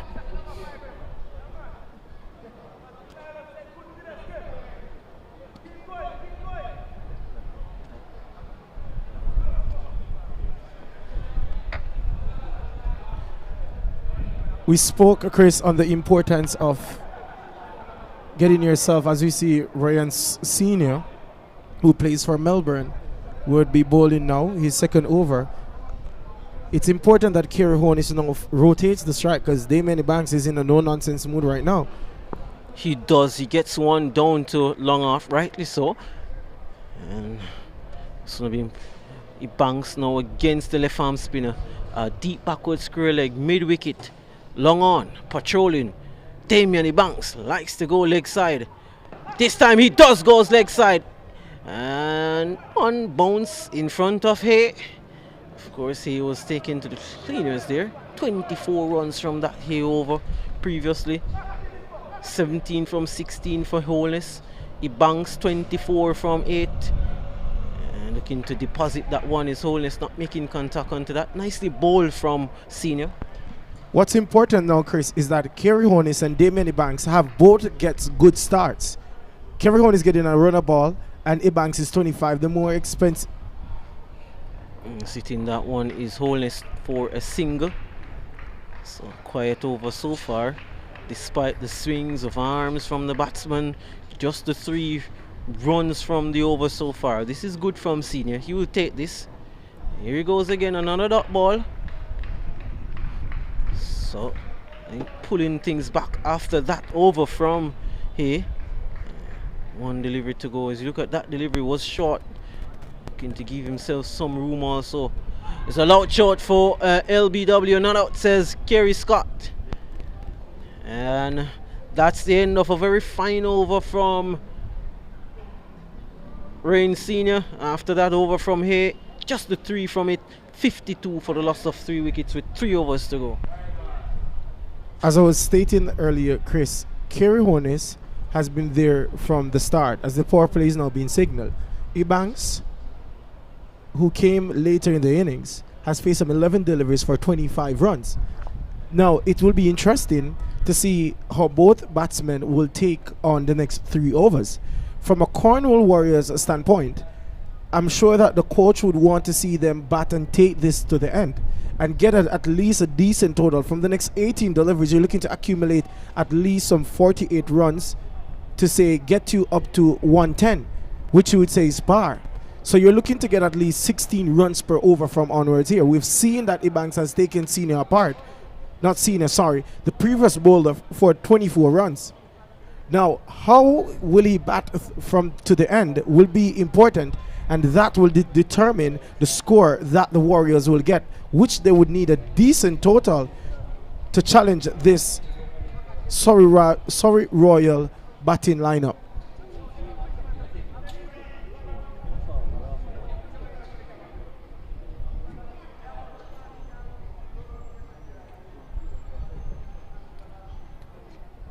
Kerry Holness also have to bear in mind that the heavy lifting cannot solemnly rely on Damien Ebanks, as he has a role to play too, as we've seen it be kept a bit quiet for the last maybe 2 overs thereabout. That one will be a bye. Scramble that one, gets Ebanks on strike, 52 for 3, and with 3 overs to go, want to get close to that 100 mark as possible, or beyond it. Would be a tough task though to get to that 100 mark. We'll have to take some serious hitting from the batsman to come, and of course Ebanks, who is 25 from 11. There he goes again. This is in the air. Is this the wicket of Ebanks? It is. It's a huge wicket. Ebanks goes for 25, and Nichols Gordon pace off, doing the trick, and that one went miles in there. Damien Ebanks looking to press the gas on this innings and to get close to that 100 mark. Perishes. That's a tough blow for the Warriors. He was going good, Izzy Banks. He goes for 25, and Nichols Gordon, you look at that delivery, pace off and away out of that hitting arc of Damien Ebanks, who the previous deliveries was hitting well to that wide long on area, but beautifully bowled, pace off, challenging Ebanks to hit to that leg side, and in the end it is Nichols Gordon who wins the battle, and a good battle to win, and a timely battle to win. Damien Ebanks played a great knock, 25 runs of just 12 deliveries, having 4 maximums in it. It'll be important now that Kerry Onis will not be responsible to take on the anchor leg and close this innings on a high. And this is another wicket for 2 in 2 for Nichols Gordon, the leading wicket taker in the tournament. Strikes again, a double blow to nail the progress of the Warriors. Nichols Gordon make that 18 wickets in the tournament. He is the leading wicket taker, and that is the reason. He has bowled well, he has bowled intelligently, he has bowled smartly. You look at that again, definitely back off the hand, slow delivery, brilliantly executed, good skills on show from Gordon. Bryce makes his way out, but Kerry Holness, you'd have to say, not the strike rate that would have been productive for runs production for the Warriors. He perishes 18 from 19, but Gordon has bowled well. That's his 18th wicket of the tournament, leading wicket taker, and again good to see a fast bowler at the head of that pack. Well, Chris, Gordon is now on a hat-trick, but when you think about the Kerry Holness innings, Damien Ebanks was doing much of the heavy lifting. We have seen players from time to time struggled. Perhaps a few, John Campbell, Kenner Lewis, would have gotten strike rates of 100. I think he did relatively well. Hat trick now coming up, and I have to disagree with you. I think the context of the game, I think these are the things that would have alluded them to be in this position. You see Palmer, he played a similar innings. I think in a T10 cricket is just not good enough. I think if you're going to threaten the opposition, you have to be scoring 200 runs per ball. The strike rate has to be there. Gordon not taking that hat-trick. Here he is, and that one is hit firmly. Oh, half chance. You'd have to say it was hit firmly back to Gordon by Samuels. He got his both hands to it. Do you think that was a chance? It was a chance, but it was always difficult to take a catch off your own bowling, especially in your follow through. But although we get, and this is something that young cricketers need to understand, is that not because it is a T10 or a T20, as I'll get back to the point after this delivery. It's nicely played down to long on. Not because it is a T10 or a T20 cricket. You have to also, at the end of over number 8, it's 54 for 5. You have to take into consideration that the surface and the quality of the bowling of the opposition that you're playing with. So when you think about it, yesterday we saw Ricketts. He struggled. we have seen well-established batsmen struggle on this surface that seems to be holding up. It's a T10, and we have seen 102 runs being defended, and we have seen team batting first struggling to get at 90 plus, which is par. So I'm not going to say that you're incorrect in the sense to say that you need a healthy strike rate in a T10, but assessing the conditions, there's little to much that batsmen can do at times. But if you strike it at that, you won't get any runs on the board, and I think that's just not good enough. And I think that has what they have done for majority of the tournament. Striking it 100 runs per ball, you have to be striking it. You can get a strike rate of 150, 160 by just getting singles. And I think I have to disagree with you on that. They haven't been good enough. They have consistently scored scores that is below par. Of course, that is not Omar Samuels that is at the crease. He's punching the batsman, punching that one deep down to long off correction for a 2. And the Warriors, they're looking to get as much as they can. One is cut away down to deep cover.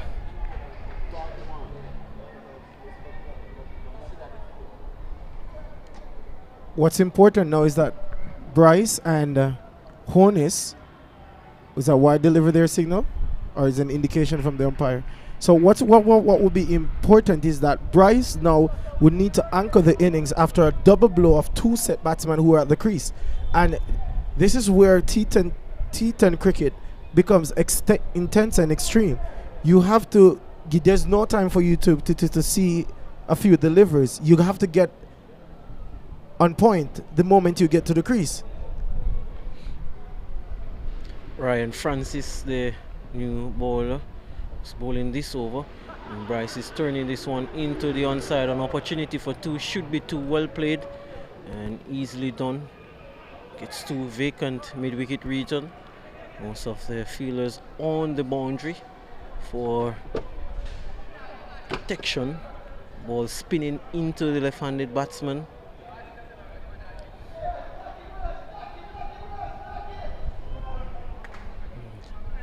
Bryce started the tournament batting at the top of the order. A few field changes here for Bryce. The extra fielder now coming into that mid-wicket region. Ryan Francis, smart campaigner, has bowled well also in the tournament, is Ryan Francis.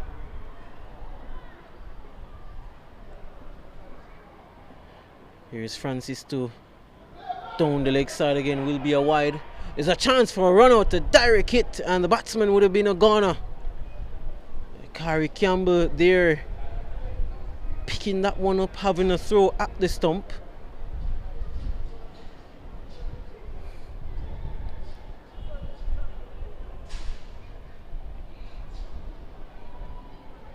And Francis no asks for some added protection onto that square leg boundary. Gets it 61 for 5. When it's punched off the back foot, down to deep cover for a single. And Francis so far has been good, not giving away any boundaries. I think that's what the Warriors want. They want the boundaries. The boundaries is what will hurt the Royals. 62 for the loss of 5. From the wicket of Ebanks and Honus, we have seen the boundaries dried up. That one is hit straight down to long off. Especially the wicket of Damien Ebanks, the big one that was. He was doing the bulk of the scoring. He was scoring a good strike rate. Strike rate that is needed. I haven't seen anyone yet to replicate that kind of aggression and dominance as Ebanks did for that short cameo. Here is the batsman down the track, and he's a goner. Easy work, easy as you like for Romain Morris.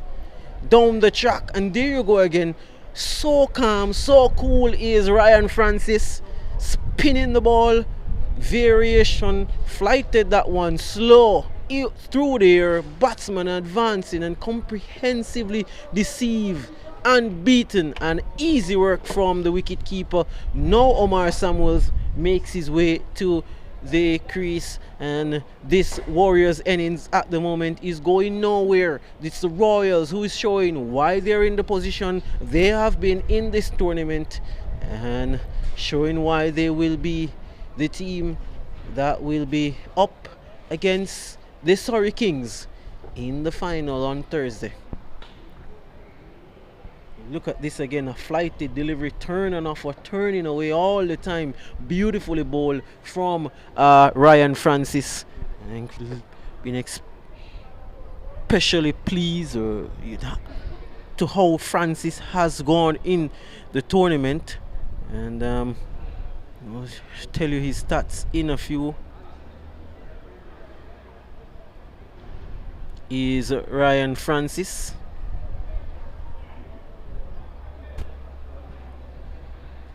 As we go to that leaderboard standings.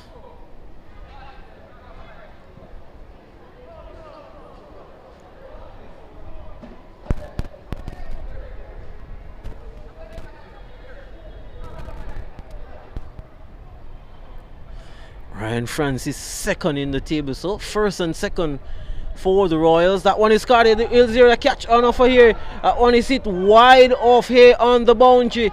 Beautiful shot that from Damien Bryce. Haven't seen much of him in this tournament. And that one from Kari Campbell outside the off stump. And Bryce throwing the hands at that one, carving that one over backward point. Beautiful shot for 4, picking the gap, beating more importantly that man on the deep cover boundary. Bryce is an outstanding cricketer. Sometimes he falling short, but he enjoys the game. He's an enthusiastic, he's well athletic, and what you're seeing now is just a glimpse into his future, maybe. Future, not sure about that. He's at the back end of his career. That one is carted away. That's gonna go for 4. Nicely played by Bryce, a veteran. First time I've seen him in this tournament, really showing some glimpse of what he has done in the past. They need these runs. That delivery just coming down the track and banging it through extra cover for 4. Beautiful shot that. And Bryce gets 2 boundaries from 2 deliveries. Kari Campbell, after a magical spell on Sunday, after a good start today, now being put under some pressure. That's going back to that point of Royals and why they are in the position they're in. The 2 leading wicket takers from the Royals, they are apart. The 2 leading wicket takers, is a part of the Royals, and that is why they're in this position. Guys doing really good work. Kari Campbell was good Sunday. He needs to be good because Bryce is on the attack, punching that one firmly. Beautiful feeling again, showing the all-round abilities of this team. Ryan Francis does well. Bryce gets 10 from 3 deliveries. It's a beautiful shot there, but speaking of back end, Chris, you have to take into consideration that even though players may not be able to wear maroon colors, franchise cricket globally has enabled them to can play for longer years, and especially with the right fitness, attributes and characteristics, and of course your diet. You can play up until 40, and he's a young man still, so. And that one is short, back off a length. Good delivery from Kari Campbell, good change up. See, the previous delivery was full. Now getting that one short on a length, on a good length too. And I'm sure Bryce would be looking for a 6 now to at least ask them to chase a minimum of 80 runs, as they're 73 for 6. Short delivery again, that will be a wide. Just getting a bit carried away here is Kari Campbell. That sport is probably making the occasion can happen. You put under some pressure and then it tests. You see that delivery was dug in really short, way over the head of Damien Bryce, and it trickles into the boundary for 5 wides. Saying the point that bowlers at different points put under pressure. Kari Campbell, man of the match last game, but now being put under pressure. A test of character, a test of skills, a test of heart for Kari Campbell. As this has been a very expensive over. Damian Bryce looking to finish this over good. Started good for him and the Warriors. 78 for the loss of 6.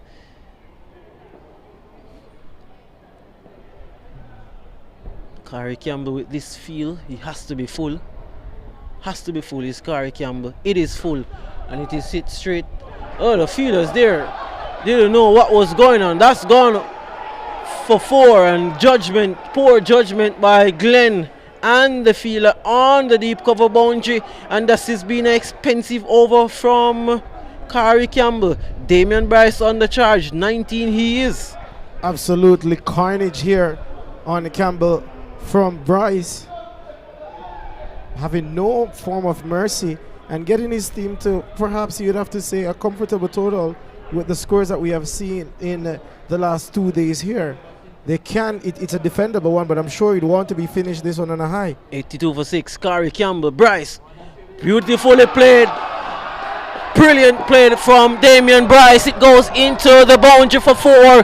What a way to end proceedings in this first innings. Damian Bryce ends on a flurry. He ends on a high. The Warriors ends on a high. 23 from 8 deliveries. Nice cameo that from Damian Bryce. That will do his confidence some good, and will also do the Warriors some kind of confidence. It will enable them to have something to bowl at. They're absolutely pleased with the efforts of Damian Bryce, crowd favorite here at Sabina Park. And you look at that replay, a good shot, nicely dogged out, pierced the gap. He had third man to beat, and he has done so well. That was a good innings from Bryce. It was a fantastic innings from a young man with great talent. As I told you earlier, he has not probably lived to his potential or played to his potential during the course of this tournament, but it was asked of him and he delivered, and he has put his team into a very good position. They have something that they can work with. As we'll go through the scorecard, Kerry Holness, the first batsman dismissed. Well, Derville Green was the first. He went for 2. Kerry Holness for 8 from 20 deliveries. Okino Farquharson was bowled by Campbell for 1. Andre McCarthy went off the bowling of Senior for 2. Damian Ebanks instrumental. Very good hand from him, 25. Jordan Holness, he made 5, and Damian Bryce, enterprising innings at the end, 21 from 8 deliveries. 4 fours in that Damian Bryce innings. It end proceedings here as it relates to that first innings for the Warriors. The Royals, they need 87 for victory, and you still even think with that innings from Damian Bryce, it will be a tough task for the Warriors to defend that 87 correction. It was the same total that the Stars needed earlier for victory. So another team putting up pretty much the same total. Of course, that first game, it ended in a super over. It was needed a super over to distinguish the winner.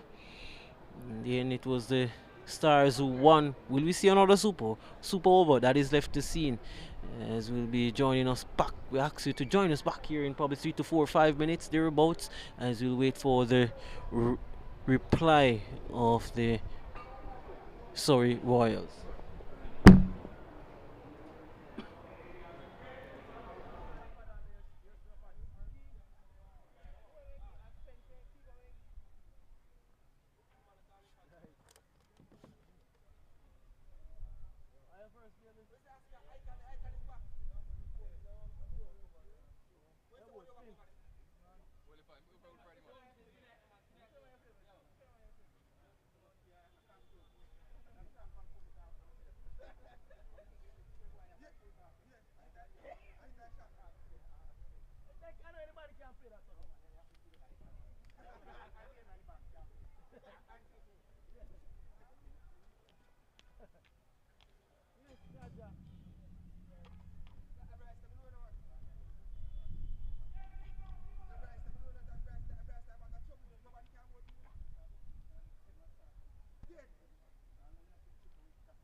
And the first delivery is a short one from Marquino Minley, who is going to open up the contest for the Warriors. Log off and running, 1 without loss. The Royals, they need 87 from 60, no, 86 from 59 deliveries.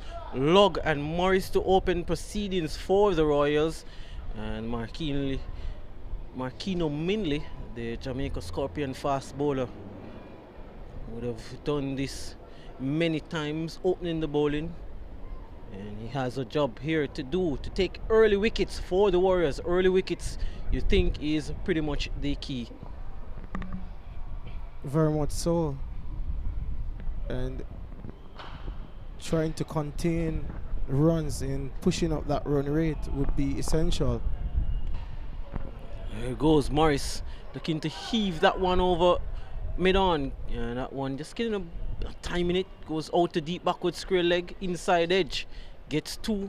Morris is very aggressive at the top, doesn't need invitations, he doesn't need a sighter, he's gonna go from ball 1 kind of player he is, and going to take advantage of this power play. I think they would definitely want to do that. We have seen teams struggle to get good starts, and I'm sure that they would want to put themselves in a good position, especially to the back end of the innings, not having too much heavy lifting to do at the end. Lug, Wu, and Morris, 2 explosive batsmen, well experienced, would need to get their team on a good start. Marquino Minley made a late addition to this Warriors team. It's affiliated with the St. Elizabeth Cricket Club. Here he is, Minley. And there goes Morris, high, hard. That's going for 6. Romain Morris, you beauty. And that's 9 without loss. Expansive Morris, giving himself room and spanking that one high and hard over long off. Look at the replay, probably a slow delivery. It was, and it was greeted nicely. Beautiful shot that from Morris. 9 without loss. These 2 very aggressive. That one is wide, gave himself some room, probably too much room in the end, is Romain Morris, and one eluded his range. Pack off side field. There's also a deep extra cover in Damian Bryce, who made a very good cameo to lift the Warriors team to a respectable total. There he goes again. Bang! 4. Morris moves to 10. Well, moves to 12. Correction is Morris. And the total moves to 13. That's a nice shot. A powerful shot from Romain Morris. Marquino was short and he was asking for trouble, and he got the treatment that he deserved. A very expensive opening over, given the nature of the game, from Marquino Minley. Some 13 runs coming from it. The Royals, after the first over, are 13 without loss, needing another 74 from 9 overs at an asking rate of 8.22.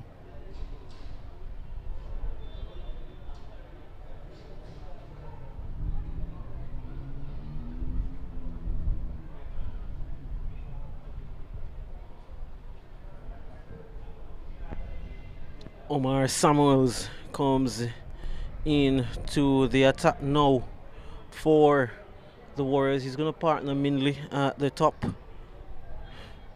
in this opening pair. Omar Samuels has been pretty decent. Got an injury, was out for a couple of games. But has done himself justice. He's bowled some crucial overs. 7 wickets in the tournament for Samuels. 13 without loss. Big first over. Omar Samuels has logged to contain here.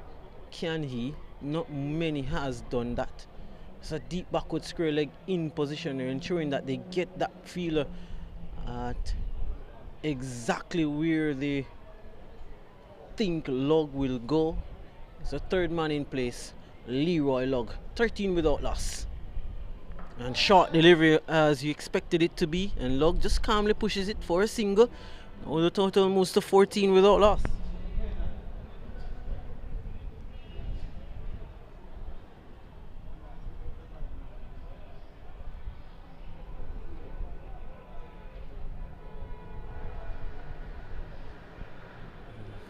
Quiet run rate just on the 9 runs per over. Romain Morris has done the bulk of the scoring. He now is in strike. Is Morris. Expect him to look to carve the ball over that extra cover mid-off era.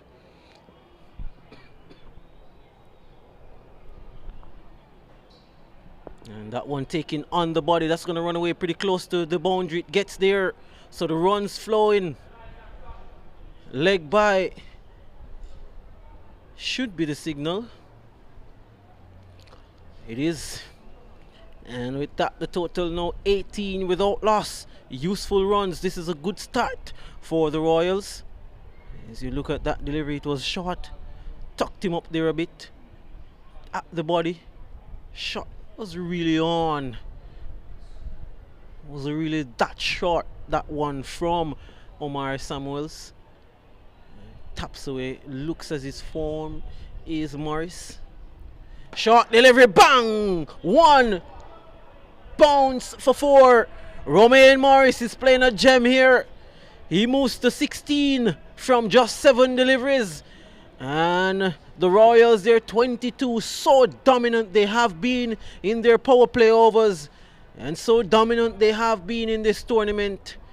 Romain Morris pulling that one very firmly, very hard for 4. Controlled shot from Morris, who would have picked the length from early and doing the right thing. He's looking to go big again, is Morris. Well, it's obvious that Morris is going to back away towards the leg stump and aim to hit through with the him leg backing side. away. What would you think should Omar Samuels be looking to do? He does this a lot, is Morris. Back away to leg to hit to off. Well, he did the right thing, which he followed him, which was unfortunate. He went through for a leg by. Pulled away again, and this time Damian Bryce is in the way. A single. Was an expensive over. This one still not finished yet, I might mind you. Still one delivery to go. Or is it? Yep, one delivery to go. So what Samuels can do is try to bowl wide outside off stump. Try as best as possible to be on that guideline. Let him play you through the onside. Here is Samuels to log down the leg side. And a wide signal by umpire Chris Taylor. Poor delivery, put on the pressure. Left hand, right hand combination. Log and Morris. Gonna pose a challenge for bowlers to get the radar right. And Samuels proving there that he's probably has some problems with this left hand, right hand combination. Delivery down the leg side. And this has been a over that has wide leg by 4 top ball. I've seen it all. And this one is gently played by Log. And firm defense. So that's the end of the second over and the end of it. The required run rate just over 7.5. They're 24 for without loss after 2 overs. 63 needed from 48 deliveries.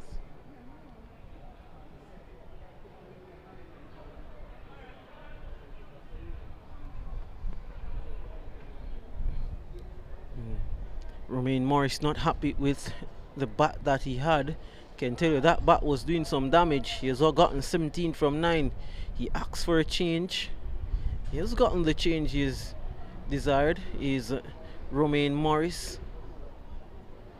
24 without loss.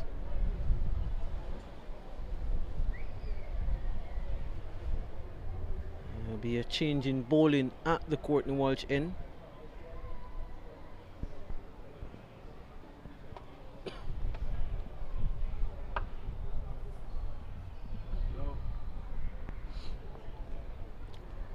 So important that these guys get some form going into that final.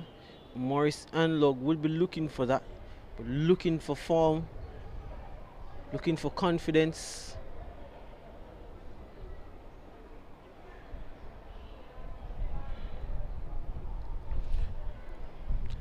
New bowler now into the attack, Osborne Palmer. He is going to take up the attack for the Warriors. Going to be bowling from the Courtney Walsh end. And it's going to be a tough challenge. The left arm spinner. It's going to be bowling into Morris. Going to be ball spinning into him. That's a good delivery right up in the block hole. Good start. Good fielding also from Green, limiting the batsman to 1. That should have been 2 because the fielder was quite deep. And I think,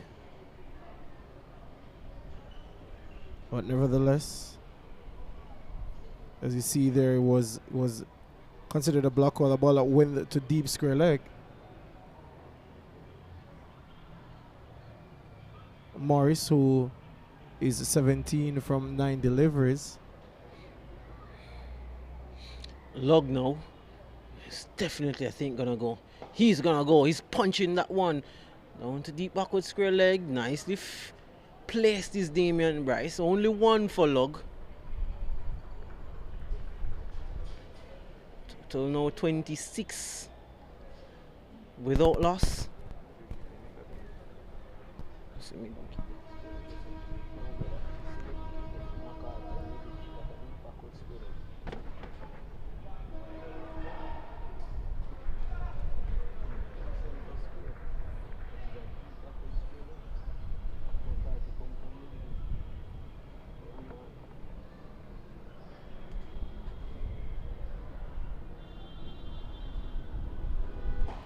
There goes Morris, dragging that one down to long on. Not timing that one is Morris.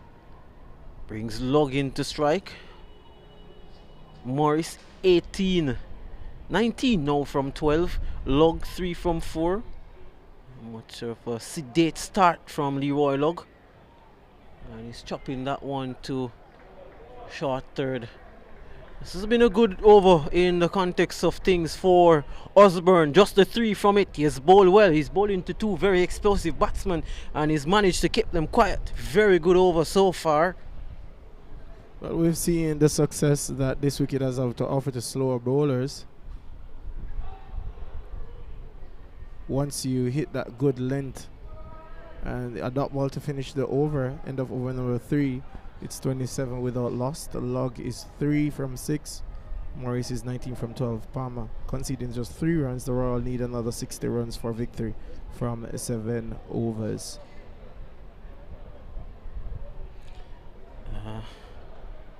Omar Samuels will bowl his second. His first went for 13. And Damian Banks backing Samuels to come good, to finish good. Well, his first over went for 7, correction is Samuels. Royals, they need 60 from 42 deliveries. Still have all their 10 wickets.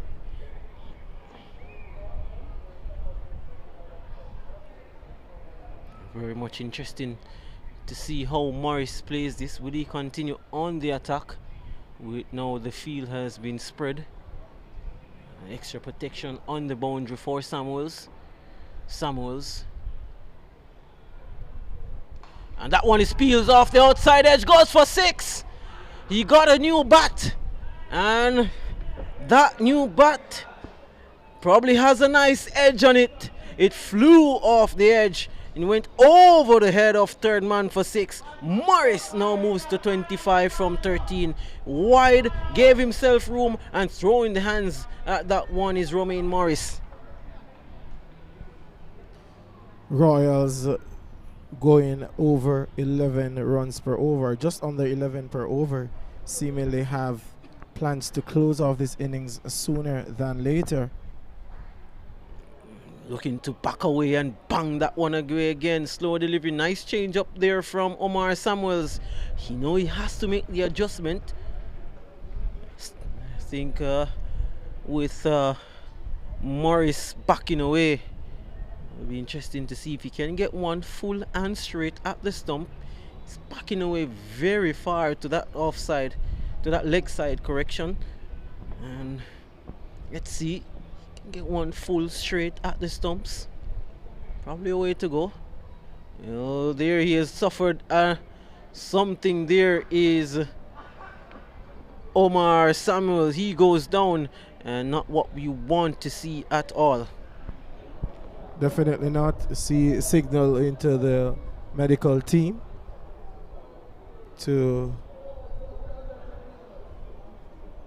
come on field. It seems that looks more like a hamstring, is it? Thought for a moment was an ankle. Have to be, can't see from this advantage point. And no, he had some concerns as it relates to his hamstring.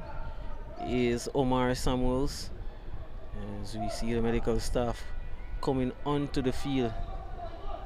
Looks to be the hamstring, and not a good sign.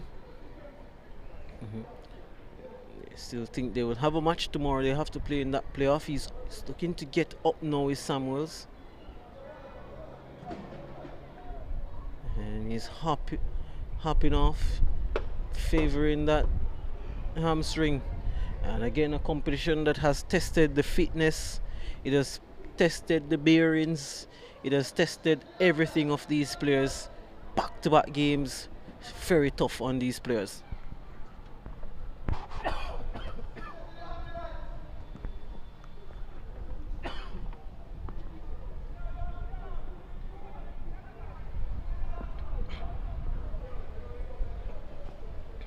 So Samuels is gonna go off, and we'll be looking to see who will complete this over for Omar Samuels.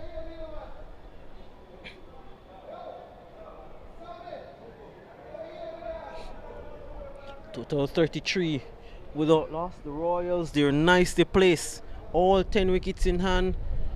Explosive Morris and Log at the crease, and they're going really good. Have been very destructive in this opening partnership so far.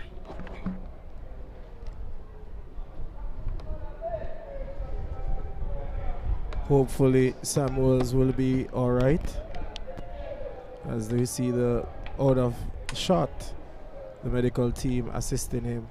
The Royals are in a pretty much comfortable position so far. The opening partnership that has produced some 33 runs inside 4 overs, needing another 54 for victory. I'm sure that the captain would be satisfied to close off the round on a high. Both teams who are in the finals would be going into the final with a victory on their backs, which is some good momentum to have going into a final. One is turned away into the leg side by Morris. And we get the bowler in a few who is finishing the over here. Silva. Yeah, Silva has bowled some handy overs in the middle overs for the Warriors.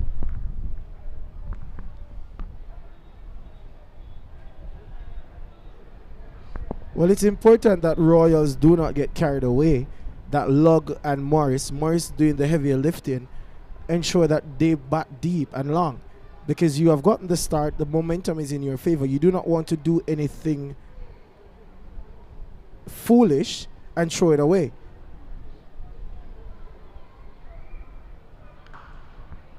Lug punching off the back foot, can't score. Nice, gentle, accurate stuff here from Silva.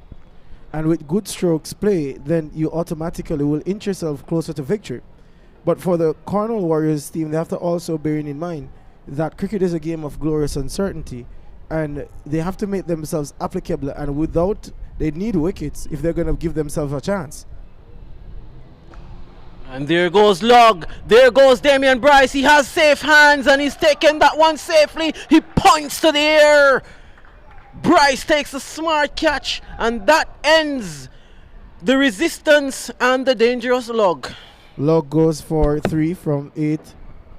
From 8 delivers. Not the Log that we are accustomed to seeing, but not the Log that we're accustomed to seeing. 3 runs from 8. A brilliant catch there by Bryce, who have been having an outstanding day thus far. But nevertheless, Log goes. Bowled in off Silva. The Royals are 34 for 1 after 3.5 overs.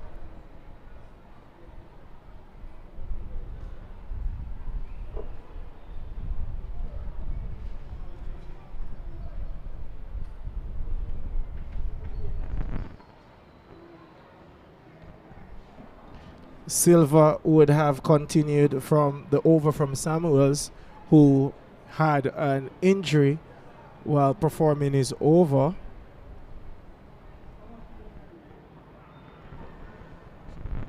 Does he have the ability to bowl back his team back into this contest? Swings that one through the square leg region, goes out to Bryce, who fields and throws a rocket throw there, a chance for a run out. No, he's home safely is Morris, which so end of over number 4. A dramatic one would have to say, having a wicket and a 6 at the beginning, one that cost some 9 runs. The Royals are 36 for 1 after over number 4, needing another 51 runs from 6 overs. Samuels has concluded his spell. 2 overs, 1 for 16, no maiden, at an economy rate of 8 runs per over. Yesterday we saw the first maiden of the tournament, and I think that's the only one my statisticians would have to confirm. The only one, perhaps.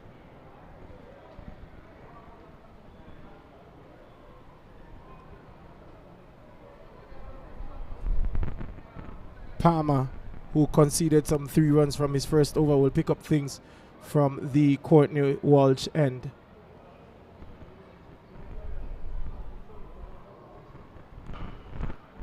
Hits through the offside. Goes through for a single. Morris has been outstanding so far. I mean, he has taken the right risk. He has played some good shots. And he have also rotated the strike. Sorry, that was Brown who had its first run. But speaking on Morris, who is on strike now, who swings and misses there, he has been outstanding. And he has led this charge to this Cornwall Warriors team that seemingly doesn't have an answer for him so far.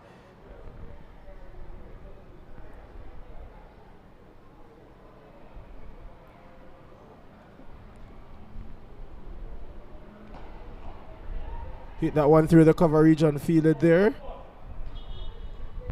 They go through for a single. And the score now motor along to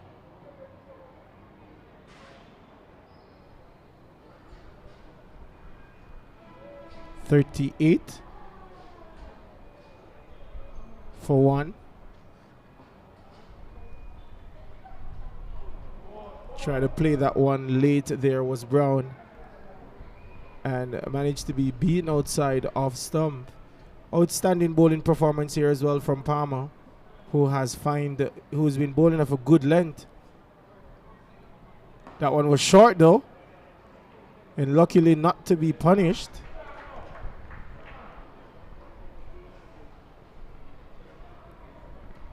You start to feel that wickets do cause problems to runs rate from time to time.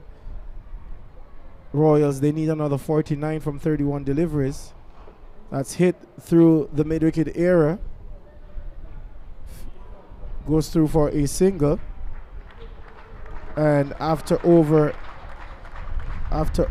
number 5, the Royals in pursuit. Their run chase are 39 for 1, needing another 48 runs from 5 overs at an asking rate of 9.60. Palmer has been very economical.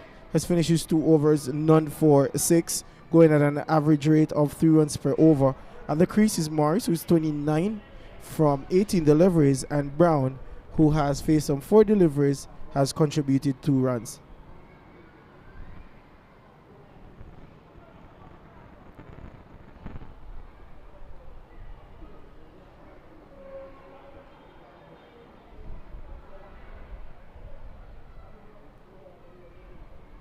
Silva to pick up things from the southern end. This is the Michael Holden end. It's a chance, it's a chance! He hits the stump, but Morris is home safely.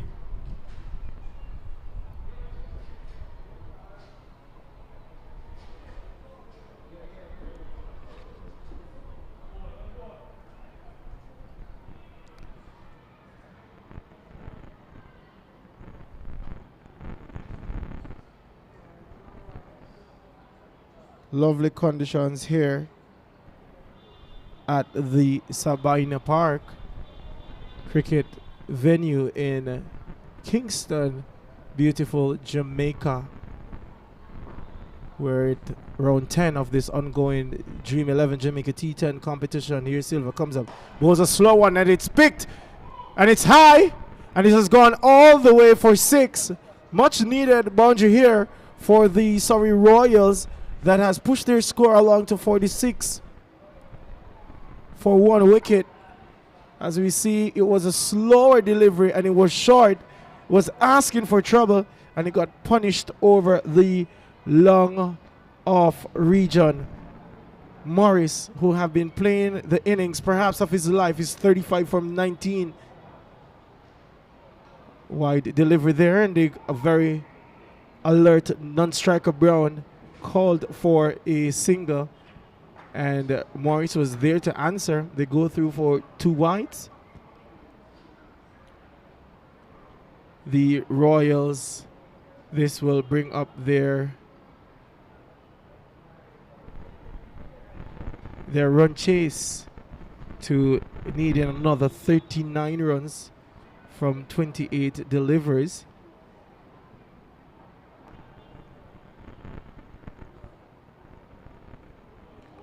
That's a beautiful delivery outside the line of off stump.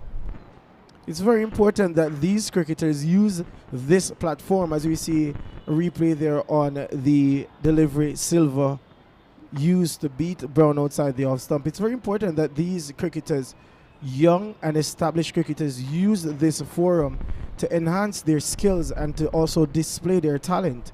Because chips down the wicket, plays that one through the leg side, and a decent effort in giving them 2 runs. The Royals are 37 from 26. It's very important that they recognize the importance of rotating the strike. The odd boundary will come, and what you do not want is too much of a heavy lifting in the back end of the innings. And Morris, who has been tremendous thus far, has been doing well, and Brown playing his role of rotating the strike. And from a bowling perspective, which is a wide delivery, you do not want that, because there's not much runs that you have to defend. And Morris, with the form that he is in right now, you cannot make it easier for him. The Royals are 51 for 1 after 5.4 overs.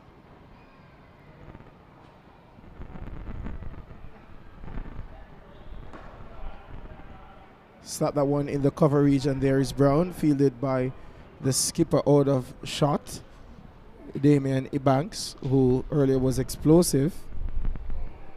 But did they manage to get to a sufficient target to this Royal team that seemingly is in a destructive mood in demolishing all opposition so far? They have been in tremendous form. Silva, who has bowled some 4 deliveries, conceded some 12 runs already, runs away from us. A slow delivery there, not picked by Brown. And usually batting coaches would tell batsmen, pay attention to that. Concludes over number 6. The Royals are 52 for 1. I've needed another 35 from 24 deliveries. Morris at 35 and Brown 6 runs from 8 deliveries. Silva cost him some 13 runs. Speaking of the slower delivery, the batting coach would tell you, pay attention to the risk. But players like Obed McCoy, you tend to see them bringing it from the back of the hand. So by hiding the delivery, it makes it more difficult for the batsman to read, because most times bowlers in their strides maintain that run up, and up on the point of release, you would see the back of the hand coming into play, or they would use the fingers to get the slower delivery. So batsmen tend to want to watch the bowler's arm to the elevation point, but most times they're successful in picking it, most times they're not. One of the most successful slower bowlers of all time, recently retired from cricket, 2-time world champion, the champion himself, Dwayne Bravo, he's one of the most successful T20 players in regarding winning championships, or being a part of teams that have won championships. So it's something that players would try in the modern era of cricket, as we see Green comes on trying to bowl that one, a wide outside off stump, wide correctly called there by umpire Scott. The score is now 53 for 1 with 4 overs to go. So it's something that we have seen, the slower delivery, that we have seen in the modern day cricket, that has been used and come in very handy. Likewise, the Yorker. We have players who have been picking them successfully, and we have some who have struggled against it. Green to bowl to. Oh, tremendous. It really is tremendous. It's really worth your time watching by television. That was a terrific shot from Brown to push him on now to 10 runs. Royals, they need another 30 runs for victory. They are 57 for 1.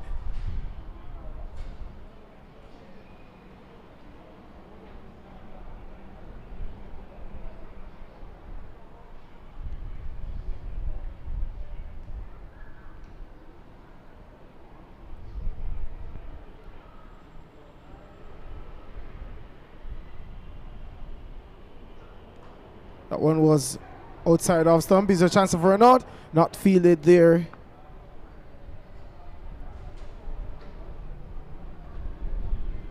Not fielded there cleanly by Green. And they go through for a single. The Royals, they need 29 runs from 22 deliveries. If you're just joining us earlier on, we had a clash here on hand, and it was a super over.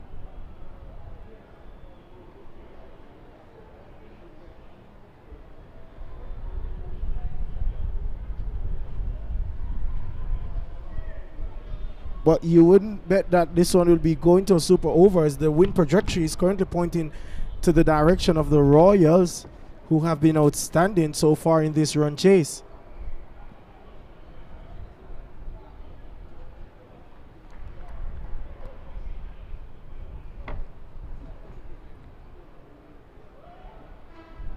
Here is Green to bowl to Morris. Morris swings high in the air. Chance, dropped. Bryce was never in control of that one. It's never easy running backwards. And though we have seen some terrific catches in this competition so far, that one will have to go down as a drop catch. Morris moves along to 37 from 21.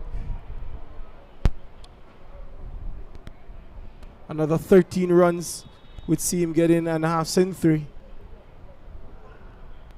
Short there. Slower bouncer called a wide by umpire Scott.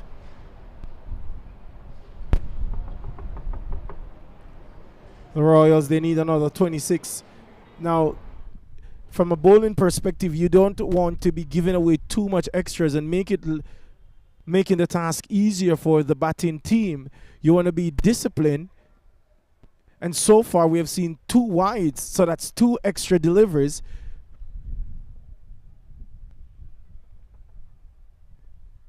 Here's Green to Morris.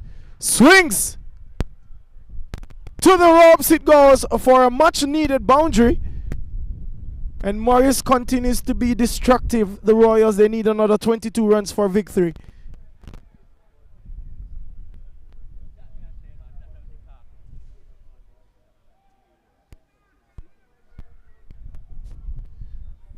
That was a beautiful shot there from Morris, who, unlike other batsmen who have struggled to find the momentum, has found it going to be easy here at the Sabina Park. Hits and it's straight.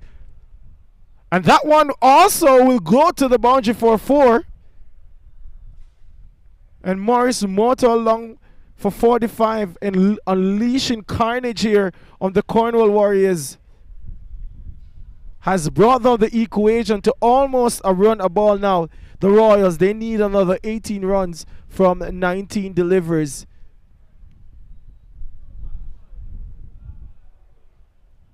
And speaking of extras, and this is why we say you got to try to be disciplined as possible.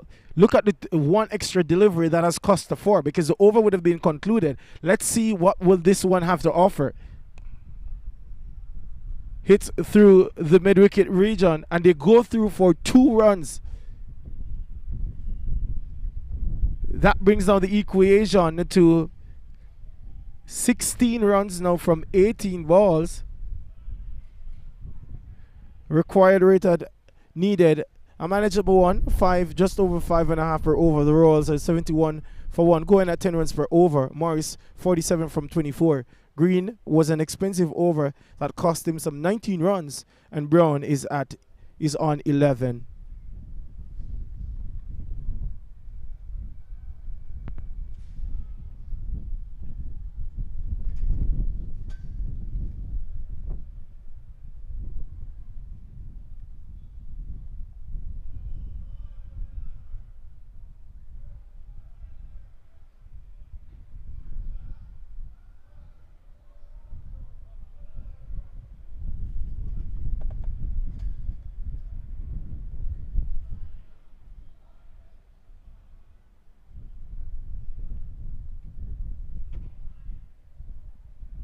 So to pick up things from, surprisingly, McCarthy, who was very economical yesterday, has just been introduced to the bowling attack.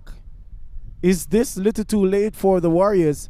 McCarthy bowls a slower one there, and Brown doing the right thing, giving over the strike to the man who is in a destructive mood, Morris.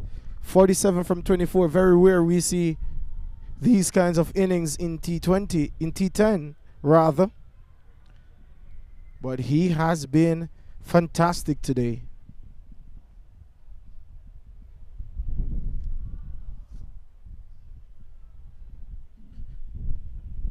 McCarthy to Morris.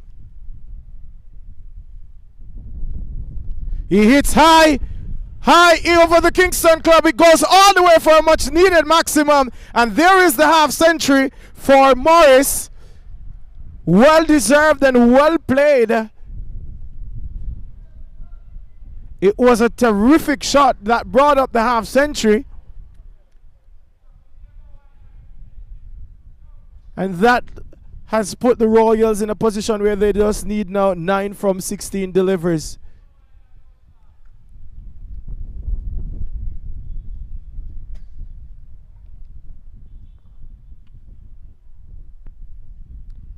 McCarthy.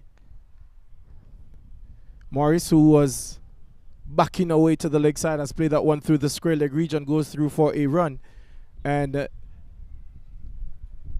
the score is now 79 for 1. So often in the modern day cricket, what we have recognized is that players have scored half centuries and failed to steer the innings to victory. Mahendra Singh Dhoni speaks highly of finishing the game. Now, Morris, who has done the heavy lifting,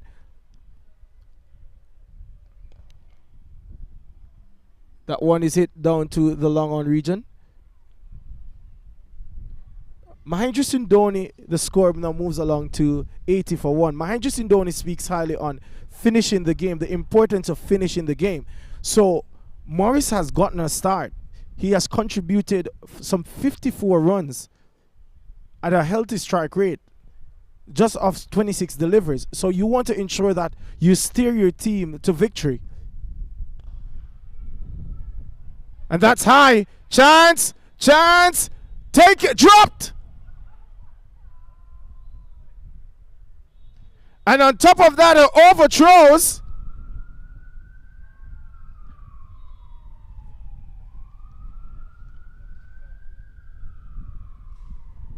It was in the air for a very long time, over the long on.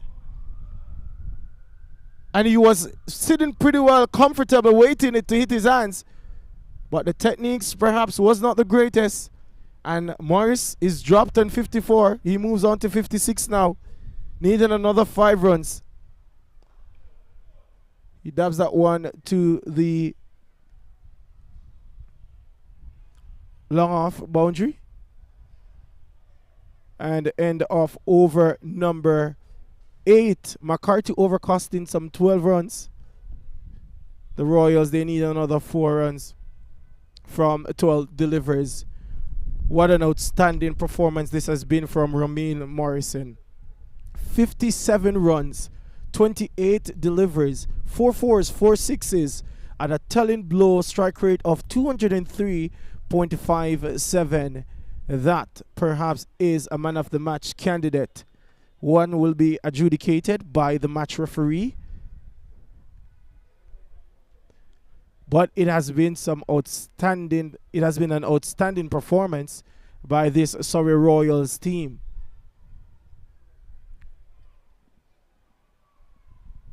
Brown, who has been the more quiet one, who has responsibility to rotate the strike on bowling for the very first time, is Kerry Honis. And he swings to the fences, and that is the end of that game, set, and match.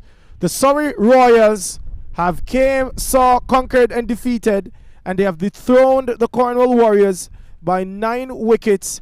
An outstanding batting effort from Romain Morrison, who finishes not out on 61 from a 29 deliveries. He has finished the match in the manner that he began the match. The Surrey Royals close round 10 with a victory, winning by 9 wickets. The Cornwall Warriors just never got the momentum or the start that they need in this bowling attack. And with such outstanding batting effort, you needed to produce the goods. And as a result, they walk away being defeated today. A great contest, one that ended within 18.1 overs, have seen the Surrey Royals closing off their round 10, and they go on to win by 9 wickets. There wasn't much of a bowling highlight or outstanding bowling performance, only the lone wicket to fall. And as a result, in this Dream 11 Jamaica T10 match, round 10, match 30, the Royals, they win by 9 wickets. So please stand by for the post-match presentation with where we'll be speaking to the man of the match for today. Please stand by.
tomorrow, them say, no.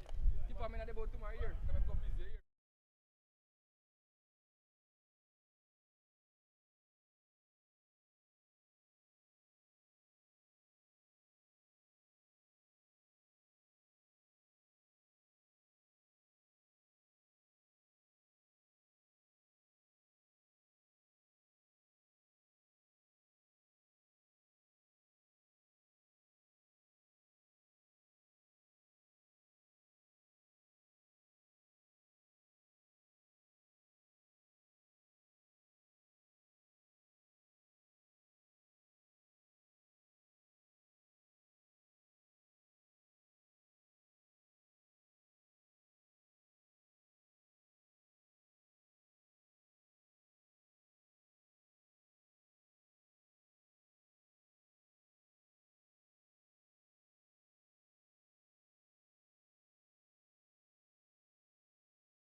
Check, check, check, check.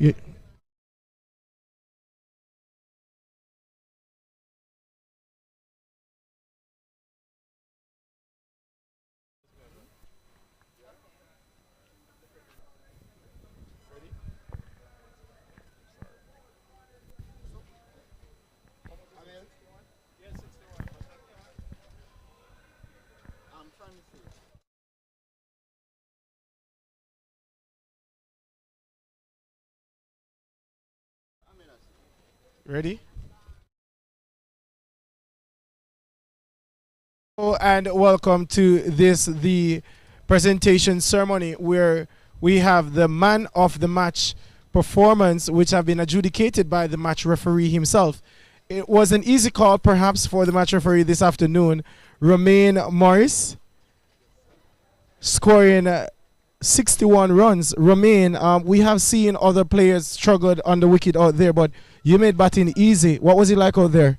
Well, for me, it was easy. One plan, just go out there and take on the power play, and it happened, and I just get a momentum from there and bring it to the end.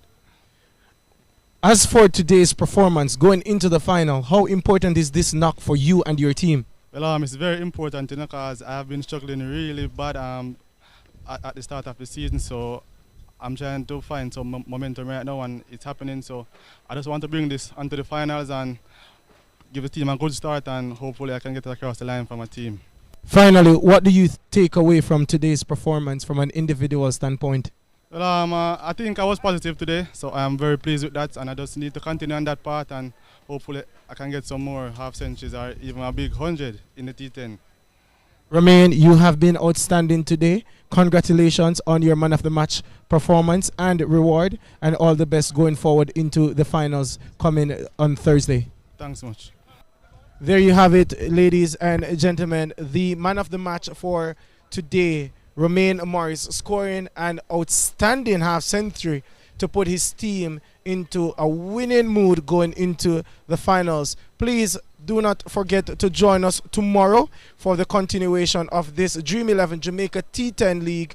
We will be coming to you live 10:30 Jamaican time. It was with great privilege and pleasure to serve you today. Please join us tomorrow for coverage. Until then, take care. Bye-bye for now.